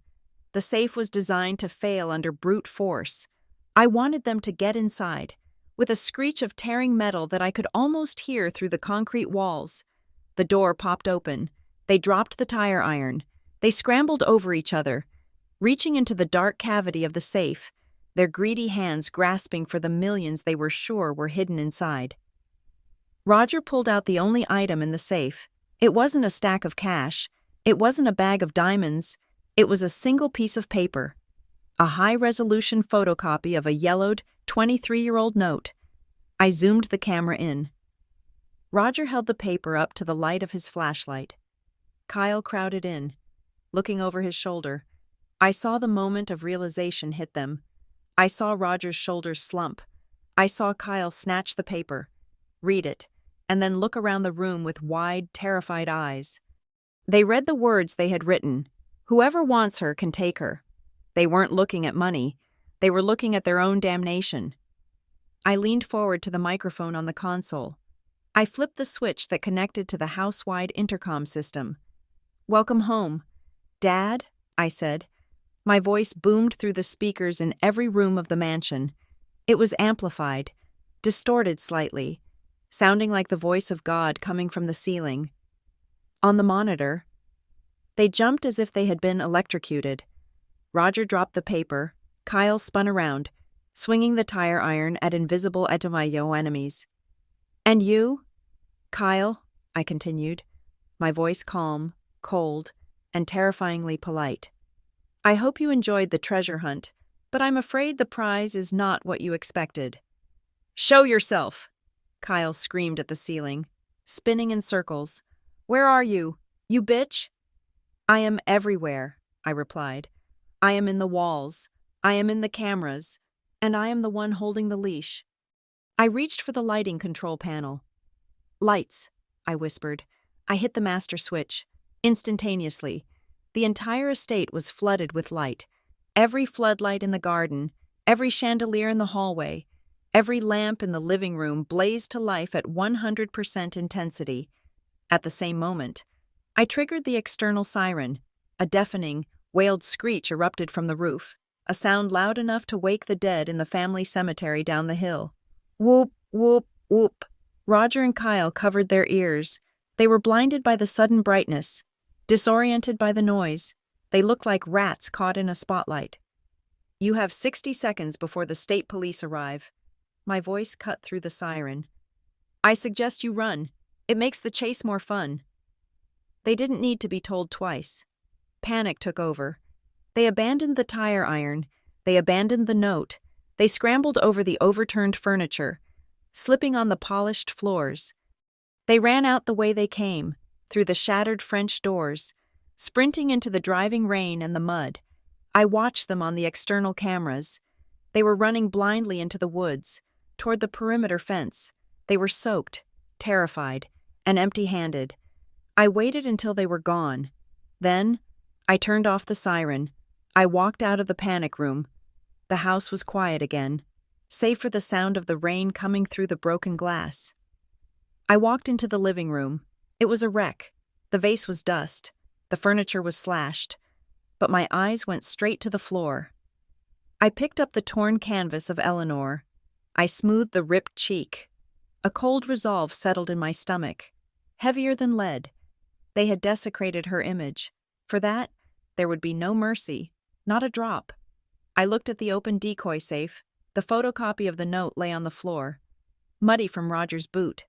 I didn't touch anything else. I needed the scene preserved. 20 minutes later, the blue and red lights of the police cruisers reflected off the wet driveway. Detective Miller, no relation, walked in. Shaking rain from his coat, he looked at the destruction. He looked at the crowbar. He looked at the safe. We can catch them, Ms. Everhart, the detective said, his hand on his radio. We have the K9 units ready. They can't have got far on foot in this storm. We can have them in cuffs within the hour. No, I said. The detective looked at me, confused. Excuse me? They broke into your home. They destroyed property. This is burglary, vandalism, maybe attempted harm. I have the video footage, I said, handing him a USB drive I had just burned in the secure room. It shows their faces clearly. It shows them breaking in. It shows them with weapons. It is irrefutable. Then let us go get them, he urged. Not tonight, I said, staring at the ruined portrait. If you arrest them tonight, they get processed in the dark. They get a bail hearing in a small room. It is too quiet. Then what do you want? There is a court hearing tomorrow morning, I said. The settlement hearing they demanded, the one where they think I'm going to pay them $5 million. I turned to the detective, my eyes hard as diamonds. Let them run tonight. Let them think they got away. Let them think I am too scared to call the cops because of their blackmail threats. Let them walk into that courtroom tomorrow thinking they still have leverage. You want to arrest them in court? The detective asked, a slow realization dawning on him. I want to arrest them in front of the world, I said. I want the press to be there. I want the cameras rolling. I want them to be dragged out of the seat of justice in handcuffs while everyone watches. The detective nodded slowly. It is risky. If they run, they won't run, I said. Greed is a stronger anchor than gravity. They still think the check is waiting for them. The police left, taking the evidence but leaving the manhunt on standby. I sat alone in the ruined living room. I pulled out my phone. It was almost dawn. The storm was breaking. I opened my social media apps. The notifications were still pouring in. Hate mail, threats, demands for justice for the poor parents. I typed a new post. I didn't add a picture, just text. White letters on a black background. To everyone asking for the truth. You will have it. Tomorrow morning, at 10 o'clock, at the Superior Court, I am bringing the check. I am bringing the answers. The truth will be laid bare. I posted it. Within seconds, the likes and shares began to skyrocket. The bait was taken. The audience was seated. I looked at the muddy footprint on the floor where my father had stood. Run, rabbits, run, I whispered. Morning is coming. The noise outside the Superior Court was a physical force, a wall of sound that vibrated against the tinted windows of my town car. It sounded like a riot, but it was just public opinion, weaponized and loud. Through the glass, I saw them. Hundreds of people were pressed against the police barricades. They held homemade signs painted with slogans that Roger and Brenda had fed them through their tearful interviews. Family first, people before profit, shame on Vance Horizon. They were chanting my name, spitting it out like a curse. To them, I was the villain in a Dickensian tragedy, the heartless, ice-cold billionaire who had turned her back on her destitute, loving parents. I adjusted the cuff of my blazer. I felt perfectly calm. It was the calm of a demolition expert who has already set the charges and is simply waiting to press the button. Are you ready, Ms. Everhart? Sterling asked. He looked pale. He had been a corporate lawyer for 30 years, used to boardrooms and contract disputes, not this circus of raw emotion and mob justice. I have never been more ready, Sterling, I replied. Let us go inside. We walked the gauntlet. The flashbulbs were blinding. A strobe light of aggression. Reporters shouted questions that were really accusations. Why won't you help them? Do you sleep well at night? Is it true you hate your own mother? I looked straight ahead, my expression unreadable. I did not give them a single pixel of emotion to sell. Inside, courtroom 4 was packed to capacity. The air was thick with the smell of wet wool, cheap coffee, and anticipation. The press gallery was overflowing. Every major network had sent a sketch artist and a reporter. In the front row, looking like the survivors of a shipwreck, sat Roger, Brenda, and Kyle. They looked terrible, but they also looked triumphant. They had dark circles under their eyes from their escapade in the woods the night before. But they were grinning. They whispered to each other, likely fantasizing about the $5 million they thought I was about to sign over to silence them. They believed their break-in had worked. They believed I was terrified of their mental instability leak. Their lawyer, Mr. Grotter, stood up as the judge entered. Judge Holloway was a stern woman with no patience for theatrics, which was unfortunate for Mr. Grotter, because theatrics were all he had. Your Honor, Grotter began his opening statement, pacing back and forth, gesturing wildly at his clients. We are here today not just for a settlement, but for justice. My clients, Roger and Brenda Miller, are simple, hard-working people. Tragically, 23 years ago, in a moment of extreme distress and medical emergency, they were separated from their beloved daughter. For 2 decades, they have suffered in poverty, their hearts broken, searching for their lost child. He pointed a shaking finger at me. And now they have found her. But instead of an embrace, they received a cold shoulder. Instead of a daughter, they found a corporate entity. Ms. Everhart sits on a throne of gold, inherited from a woman who, we allege, took advantage of my client's poverty to steal their child. All my clients ask for is their fair share, a recognition of the blood bond, a restoration of the family unit. The gallery murmured in sympathy. I saw a few people dabbing their eyes. It was a good performance. Ms. Everhart, Judge Holloway said, looking at me over her spectacles. Does the defense wish to make a statement? Mr. Sterling? Sterling began to rise, but I placed a hand on his arm. No, Mr. Sterling, I said quietly. I stood up. I walked out from behind the defense table. I stood alone in the center of the room, isolated, a single figure in white against the dark wood of the court.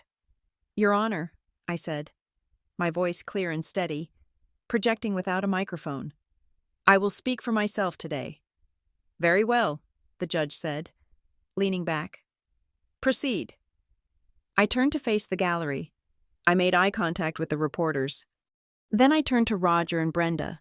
Their smiles faltered slightly. They saw something in my eyes they didn't expect. They expected fear. They saw execution. Mr. Grotter has told you a beautiful story, I began. It is a story of tragedy, of loss, and of a miraculous reunion. It is the kind of story that makes people cry. It is the kind of story that makes people angry. There is only one problem with this story. I paused. The silence in the room stretched tight. It is a lie, I said. Every single word of it. Objection, Grotter shouted. My client is being slandered. Overruled, Judge Holloway said sharply. Sit down, counsel. Let her speak. We are not here to debate feelings, I continued. We are here to examine facts. The plaintiffs claim they lost me. They claim they searched for me. They claim they love me. I reached into my briefcase and pulled out a remote control. I would like to submit Exhibit A, I said. This is a recording taken 48 hours ago, at a dinner requested by the plaintiffs for the purpose of reconciliation. I pointed the remote at the large screen mounted on the wall for evidence display. The video began to play. The image was crystal clear, captured by the high-definition security cameras of the private dining room. The audio was studio quality. The courtroom watched as Roger, Brenda, and Kyle gorged themselves on expensive food. They watched Kyle harass the waitress. But then, the conversation shifted. Roger's voice boomed through the speakers, slurred and arrogant. I made you. That blood in your veins? It is mine. You were an asset, and we lost that asset for 23 years. Now we are calling in the debt. Gasps erupted from the gallery. The reporters began typing furiously. Then came Brenda's voice, sharp and cruel. If I had known back then what I know now, if I had known people paid top dollar for white babies, I would have sold you. I could have gotten $10,000 for you. Instead, we dumped you at the hospital for free like idiots. The room froze. The sympathy that had filled the air moments ago evaporated instantly, replaced by a cold, horrified shock. I paused the video on a freeze frame of Roger laughing. They did not lose me, I said. my voice cutting through the stunned silence. They dumped me.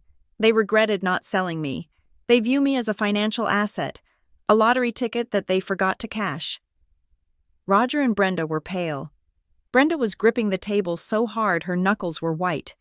Grotter looked like he wanted to crawl under his chair. But words can be claimed as drunk talk, I said, moving on relentlessly. So let us look at actions. Mr. Grotter claims his clients were frantic and distressed when I went missing. He claims they spent every penny looking for me. I clicked the remote. The screen changed. Exhibit B, I announced. These are the banking records of Roger and Brenda Miller from 23 years ago. A spreadsheet appeared.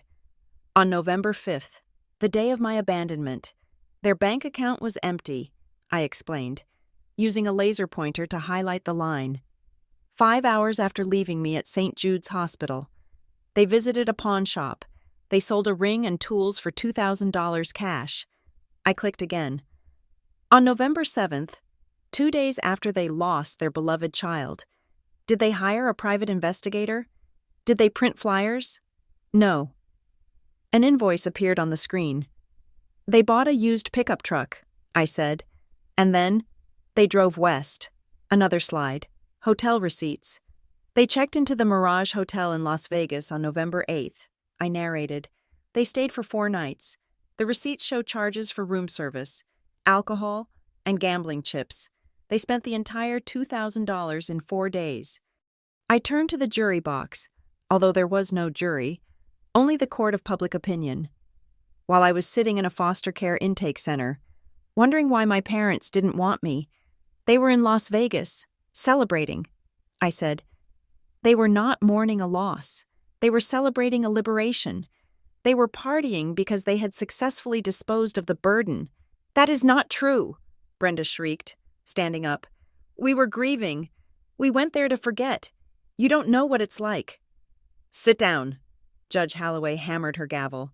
One more outburst and I will hold you in contempt.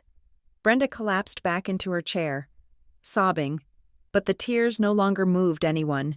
They looked like what they were, the tears of a con artist caught in the act.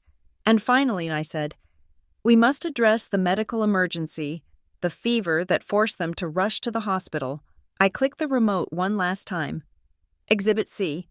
The triage report from St. Jude's Hospital, dated November 5th, 23 years ago, time of intake, 6:30 p.m. The document was blown up on the screen. Temperature, 98.6 degrees. I read. No fever, no infection, but the attending physician noted something else. I pointed to the notes section. Diagnosis, malnutrition, dehydration, evidence of long-term neglect. The child was 10 pounds underweight for her age.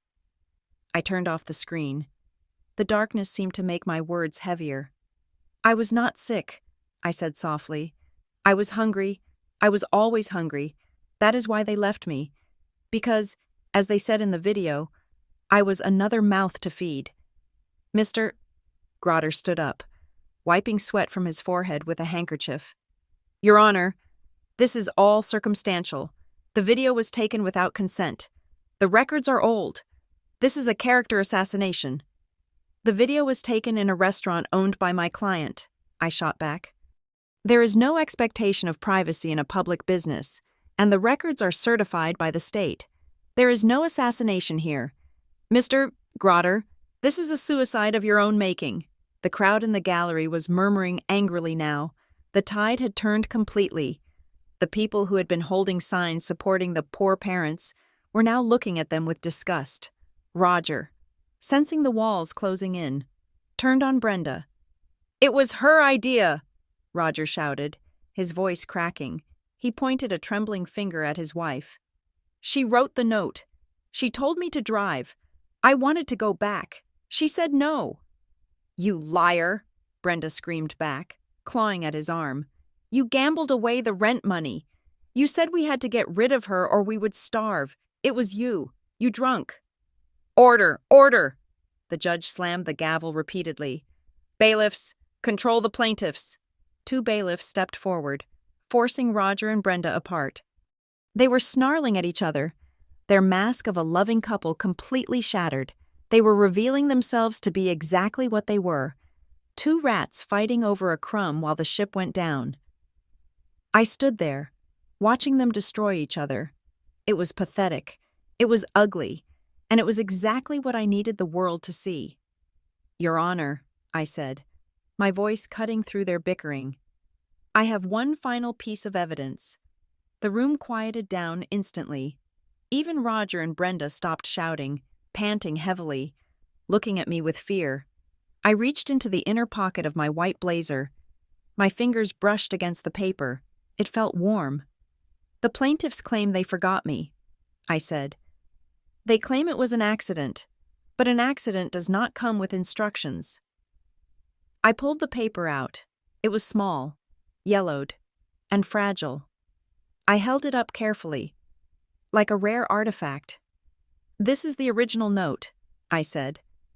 "The note that was found in my pocket by the security guard. The note that my adoptive mother, Eleanor Vance, saved for me." I walked toward the bench, holding the note out so the judge could see it, but also angling it so the cameras caught the faded ink. "Mr. Grotter said his clients were panicked," I said. "But look at the handwriting. It is neat. It is steady. It is not the scrawl of a terrified mother. It is the script of a calculated disposal." I turned back to Roger and Brenda. I held the note up like a blade. "You didn't lose me," I said. "You threw me away, and you left a receipt." The camera shutters clicked like gunfire. The flash of the truth was blinding, and in the center of the glare, Roger and Brenda shrank down in their seats, small, defeated, and utterly exposed. The silence in the courtroom was not empty. It was heavy, suffocating, like the air before a tornado touches down. I stood in the center of the room, the focal point of 100 lenses, holding the fragile, yellowed scrap of paper that had defined my entire existence. I moved the microphone closer. I wanted every syllable to be recorded. I wanted there to be no ambiguity, no static, no place for them to hide. "This note," I said, my voice trembling slightly not from fear, but from the sheer weight of the moment, "was not written in a moment of panic. It was not a hasty scrawl. It was a contract of termination." I looked down at the faded blue ink. I didn't need to read it. The words were branded onto my soul. But I read them anyway. I read them for the 5-year-old girl who couldn't understand why her parents had walked away. "The kid eats too much," I read. The words hung in the air, grotesque and cruel. "And she is always sick. We cannot afford to feed her anymore. Whoever wants her can take her. Do not look for us. She is not our problem now." A gasp rippled through the gallery, a collective intake of breath that sounded like a physical blow. A woman in the second row covered her mouth with her hand. The court stenographer stopped typing, her fingers hovering over the keys, her eyes wide. "Whoever wants her can take her," I repeated, looking directly at Brenda. "Not please take care of her, not we love her, just whoever, anyone, a stranger, a predator. It didn't matter to you, as long as I was gone." Brenda was shaking her head frantically, her face a mask of denial. "No, that is fake. You forged that. I never wrote that." I turned to the judge. "Your Honor, I call Mr. Arthur Penhaligon to the stand." A man in a tweed suit stood up from the front row. He was the city's leading forensic document examiner. He walked to the witness stand, took the oath, and adjusted his glasses. "Mr. Penhaligon," I said, pointing to the screen where the note was now displayed side by side with the greeting card Brenda had left at my house and the court documents she had signed just yesterday. "Have you analyzed these handwriting samples?" "I have," Mr. Penhaligon stated, his voice dry and clinical. "I have compared the slant, the pressure points, the unique loop of the letter Y, and the cross of the letter T." "And what is your conclusion?" "It is a match," he said firmly. "The probability of error is less than 0.1%. The person who signed the petition for inheritance yesterday is the same person who wrote the note 23 years ago. There is no doubt. The gavel did not bang. The judge just stared at Brenda. The truth was now a matter of public record, but facts were cold. I needed them to feel the heat. I turned back to the audience. I lowered the paper. I let the persona of the CEO, the Iron Lady of Vance Horizon, slip away. For a moment, I let them see the damage. You talk about the pain of losing a child, I said, my voice soft, echoing in the silent room. Let me tell you about the pain of being the child who was left. I closed my eyes. The memory was there, vivid and terrifying. I sat on a blue plastic chair, I whispered. It was cold. The air conditioning was humming. I had a bag of chips. I ate them one by one, licking the salt off my fingers, trying to make them last because Mommy said she would be right back with ice cream. I opened my eyes. I saw a juror wiping tears from his face. I watched the sun go down through the sliding glass doors. I continued. I watched the sky turn purple, then black. I watched other children come in with broken arms or fevers, holding their parents' hands. I watched them leave, but my parents didn't come back. My voice cracked. Just once. I remember the janitor mopping the floor around my feet. He looked at me with pity. That was the first time I felt it. The shame. The feeling that I was something dirty. Something that didn't belong. I was 5 years old. And I knew, deep in my gut, that I wasn't forgotten. I knew I had been left behind because I wasn't good enough to keep. I walked toward the defense table, stopping just feet away from them. I waited 3 hours, I said, my voice hardening, turning from sorrow to steel. 3 hours in the dark, terrified that the bad men Mommy warned me about would come, but the bad men didn't come. The bad people were the ones who drove away in a pickup truck to Las Vegas. I slammed the palm of my hand onto their table. The sound was like a gunshot. You didn't forget me, I screamed, the anger finally erupting. You threw me away like a bag of trash. You discarded me because I cost too much to feed. And now? Now you come back? I leaned in, my face inches from Brenda's. She recoiled, pressing herself against the back of her chair. You didn't come back for your daughter, I hissed. You came back for the wallet. You saw the obituary, and you didn't see a tragedy. You saw a payday. You saw a chance to cash in on the child you threw in the dumpster. Something inside Brenda snapped. The pressure, the exposure, the humiliation. It was too much for her narcissism to bear. Her face twisted into a snarl of pure, animalistic rage. You bitch! Brenda shrieked. She launched herself out of her chair. She didn't look like a mother. She looked like a harpy. Her fingers hooked into claws, aiming for my face, for my eyes. She wanted to erase the source of her shame. I gave you life, she screamed, lunging across the table. The courtroom erupted. Bailiff, the judge shouted. I didn't flinch. I didn't step back. I stood my ground, watching her come, but she never reached me. 2 court officers tackled her mid-air. They slammed her onto the table, pinning her arms behind her back. She thrashed and kicked, spitting curses, her wig sliding askew, revealing the gray roots beneath the dye. Get off me, she howled. She is my daughter. She owes me. She owes me everything. In the chaos, Roger stood up. He wasn't trying to help his wife. He was red-faced, trembling with a mixture of fear and fury. He looked at me, standing calm amidst the violence, and he lost whatever shred of control he had left. You ungrateful little brat, Roger bellowed. His voice boomed over the commotion, picked up by every microphone in the room. The bailiffs were struggling with Brenda, but everyone looked at Roger. I should have finished the job, Roger screamed, spit flying from his mouth.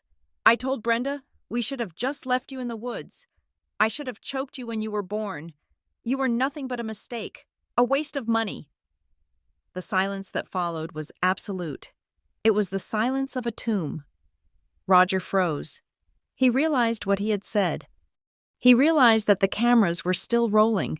He realized that 5 million people on the live stream had just heard him wish death upon his own child. Roger stammered. looking around wildly.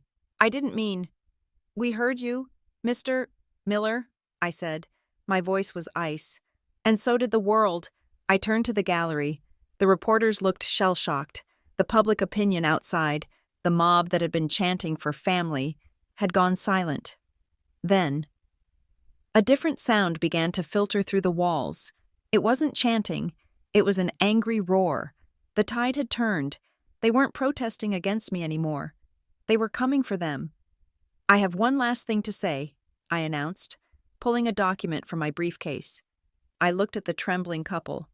Brenda was pinned to the table, panting. Roger was slumped in his chair, head in his hands. You wanted money, I said. You wanted to inherit the Vance fortune. You sued me for millions. I held up the document. This is a deed assignment, I said, and this is a debt purchase agreement. Roger looked up, confusion clouding his eyes. I know about the loan shark, I said. I know about the $50,000 you borrowed from Vinnie Moretti. I know you put up your future settlement as collateral. Roger's face went gray. I bought your debt. Roger, I said.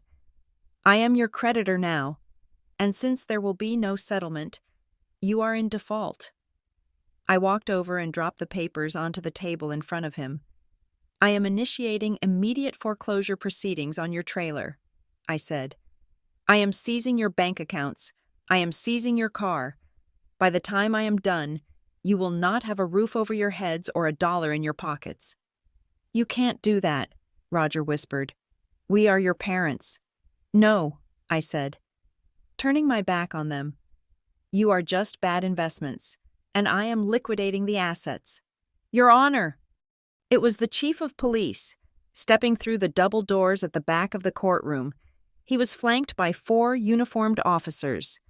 We have probable cause for arrest, the chief announced. Based on the video evidence of the break-in last night and the confession just witnessed in this court, I pointed to the back row of the gallery, where a figure in a hoodie was trying to slide under the bench, hoping to disappear into the woodwork. Don't forget the third one, I said. Kyle Miller, fugitive from Nevada, identity theft and wire fraud, and vandalizing my property. The officers moved fast. They swarmed the back row. Kyle yelped as they dragged him out, cuffing his hands behind his back. It wasn't me, Kyle shouted, struggling.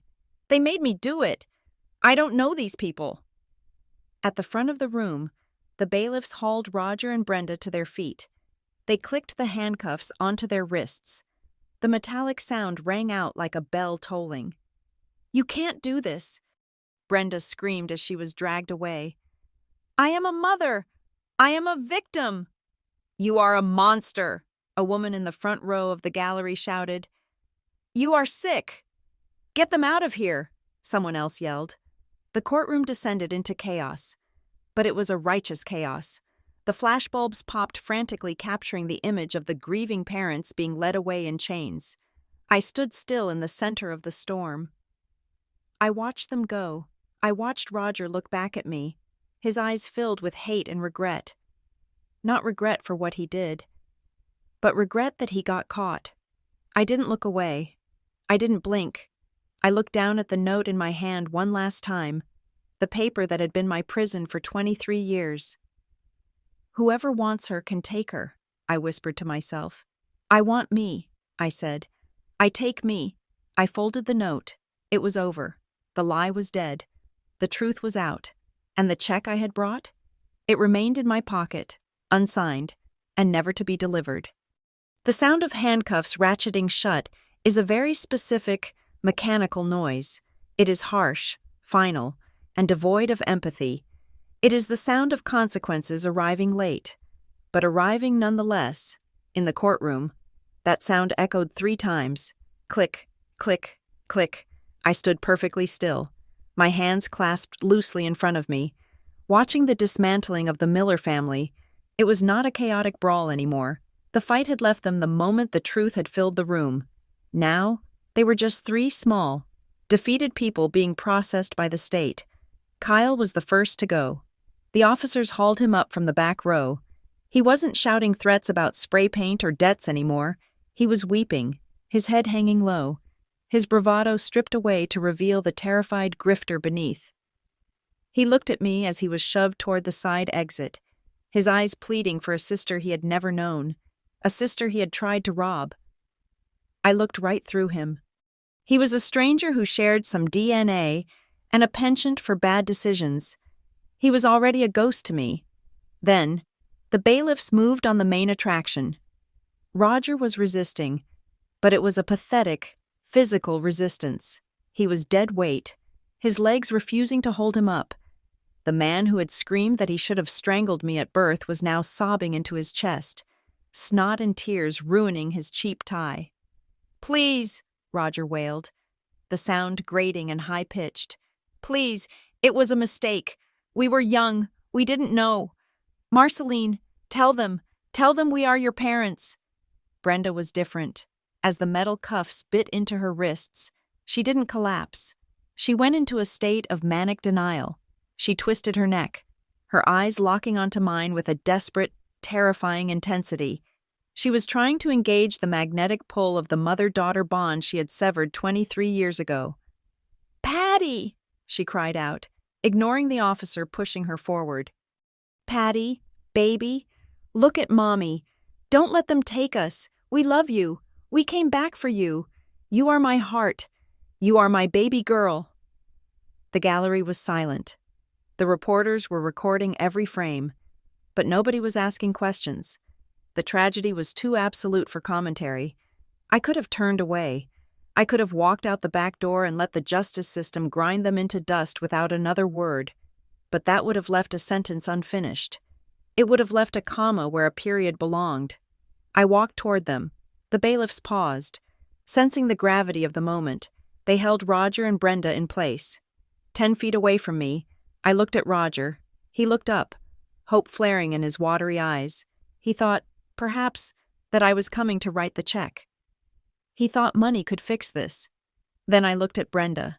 She smiled, a broken, trembling smile that tried to mimic affection.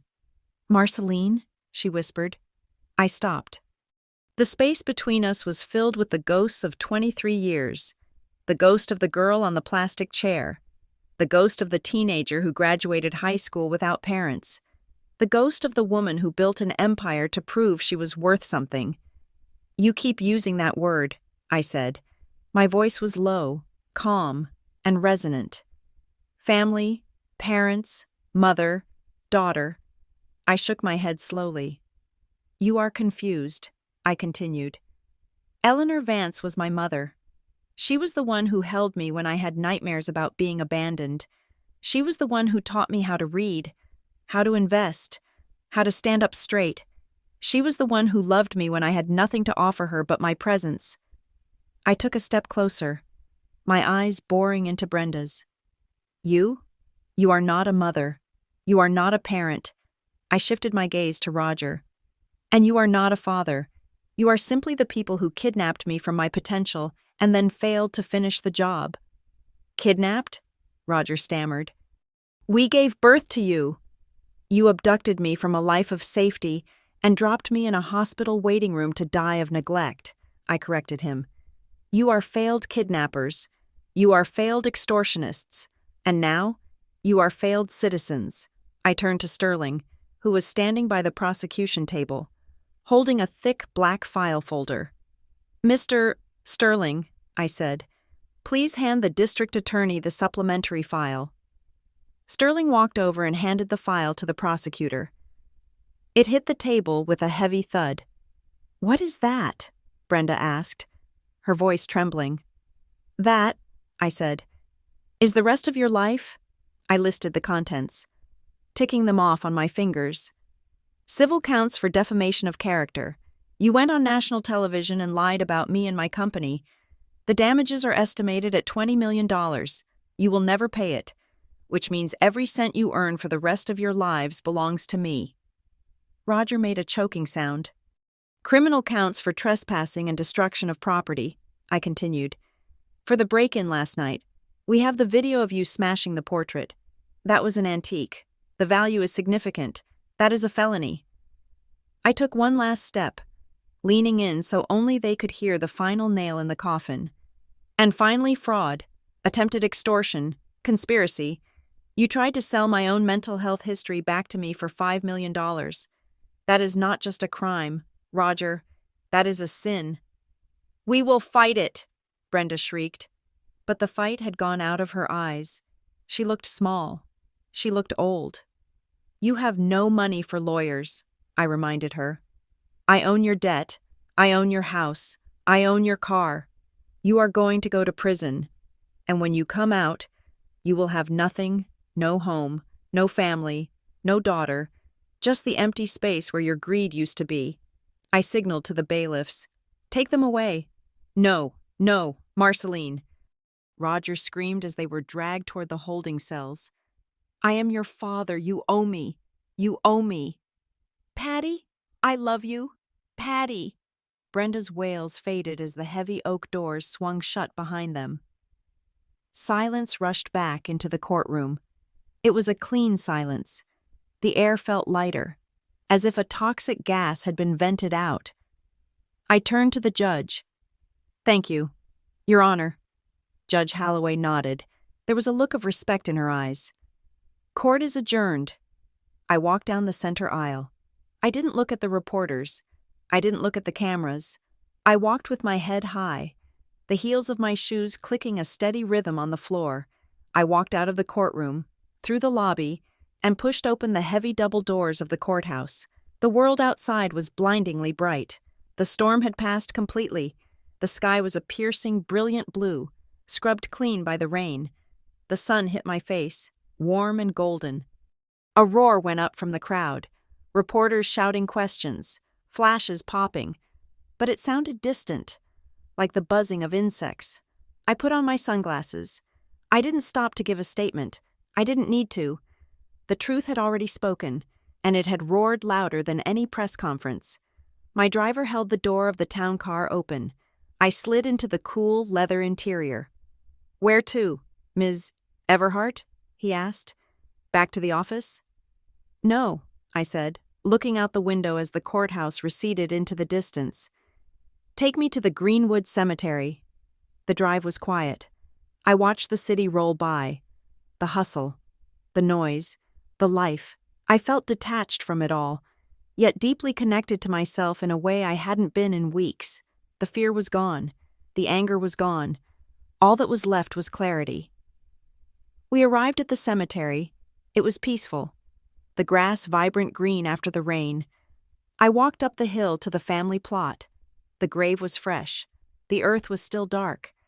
The headstone was simple and elegant marble. Eleanor Vance, beloved mother, visionary. I stood there for a long time. I listened to the wind in the trees. I thought about the woman who had walked into an orphanage library and seen a spark in a quiet, broken girl. I thought about the nights she stayed up helping me with my homework. I thought about the way she laughed. I did it, Mom, I whispered. They can't hurt us anymore. The wolves came, but I didn't let them in. I reached into my pocket and pulled out the note. The paper was soft, almost disintegrating. It had been handled by cruel hands, desperate hands, trembling hands. It carried the weight of 23 years of questions. Why me? What did I do wrong? Was I not lovable? I looked at the words one last time. She is not our problem now. You were right, I said to the ink. I am not your problem, and you are certainly not mine. I took a silver lighter from my purse. It had belonged to Eleanor. I flicked the wheel. The flames sprang to life, small and determined against the breeze. I held the corner of the note to the fire. The paper caught instantly. The yellowed edge curled and blackened. The blue ink bubbled and vanished. The fire ate the words. It ate the kid. It ate too much. It ate whoever wants her. I held it until the heat stung my fingertips, until the last scrap turned to gray ash. I opened my hand and let the wind take it. The ash swirled in the air for a moment, dancing like dust motes in the sun, and then scattered across the grass, disappearing into the earth. Gone. I felt a physical weight lift from my shoulders, A sensation so tangible I almost stumbled. The tether was cut. The anchor was gone. I was just Marceline. I turned away from the grave. I didn't look back. Eleanor wasn't in the ground. She was in the steel in my spine and the fire in my blood. I walked back to the car. My stride was longer, lighter. As I reached for the door handle, I pulled out my phone. I dialed my assistant. Sarah. Ms. Everhart? Sarah answered on the first ring. Are you okay?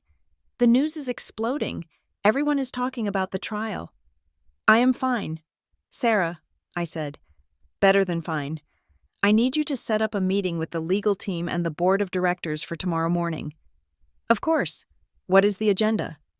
We are launching a new initiative, I said, looking up at the endless blue sky. The Vance Foundation for Child Advocacy. I want to liquidate 10% of my personal holdings to seed it. 10%? Sarah gasped. That is hundreds of millions of dollars. It is a start, I said firmly. I want to build a network of support for children in the foster system, legal aid, mental health resources, emergency placement, and I want a specific program for hospitals. Hospitals, ma'am? Yes, I said, my voice cracking with emotion for the first time that day. But it was a good crack. It was the light getting in. I want to ensure that no child, anywhere in this state, is ever left sitting alone in a waiting room for more than an hour without an advocate by their side. I want to make sure that no one waits for parents who aren't coming. I will set it up immediately, Sarah said softly. That is wonderful. Marceline. It is necessary, I said. Let's get to work. I hung up. I got into the car. Back to the city? The driver asked. Yes, I said. Back to the future. The engine purred to life. The car rolled down the cemetery drive, past the iron gates, and merged onto the highway. I watched the rearview mirror, the cemetery, the courthouse, the trailer park, the memories. They all shrank, smaller and smaller, until they were just specks in the distance. Then, we turned a corner, and they were gone. I faced forward, toward the windshield, toward the skyline of the city that I owned, toward the life that was finally, truly, mine. Thank you so much for listening to this story. I hope Marceline's journey brought you the satisfaction of justice served. I would love to know where you are tuning in from today. Please leave a comment below with your city or country. Let's see how far this story has traveled.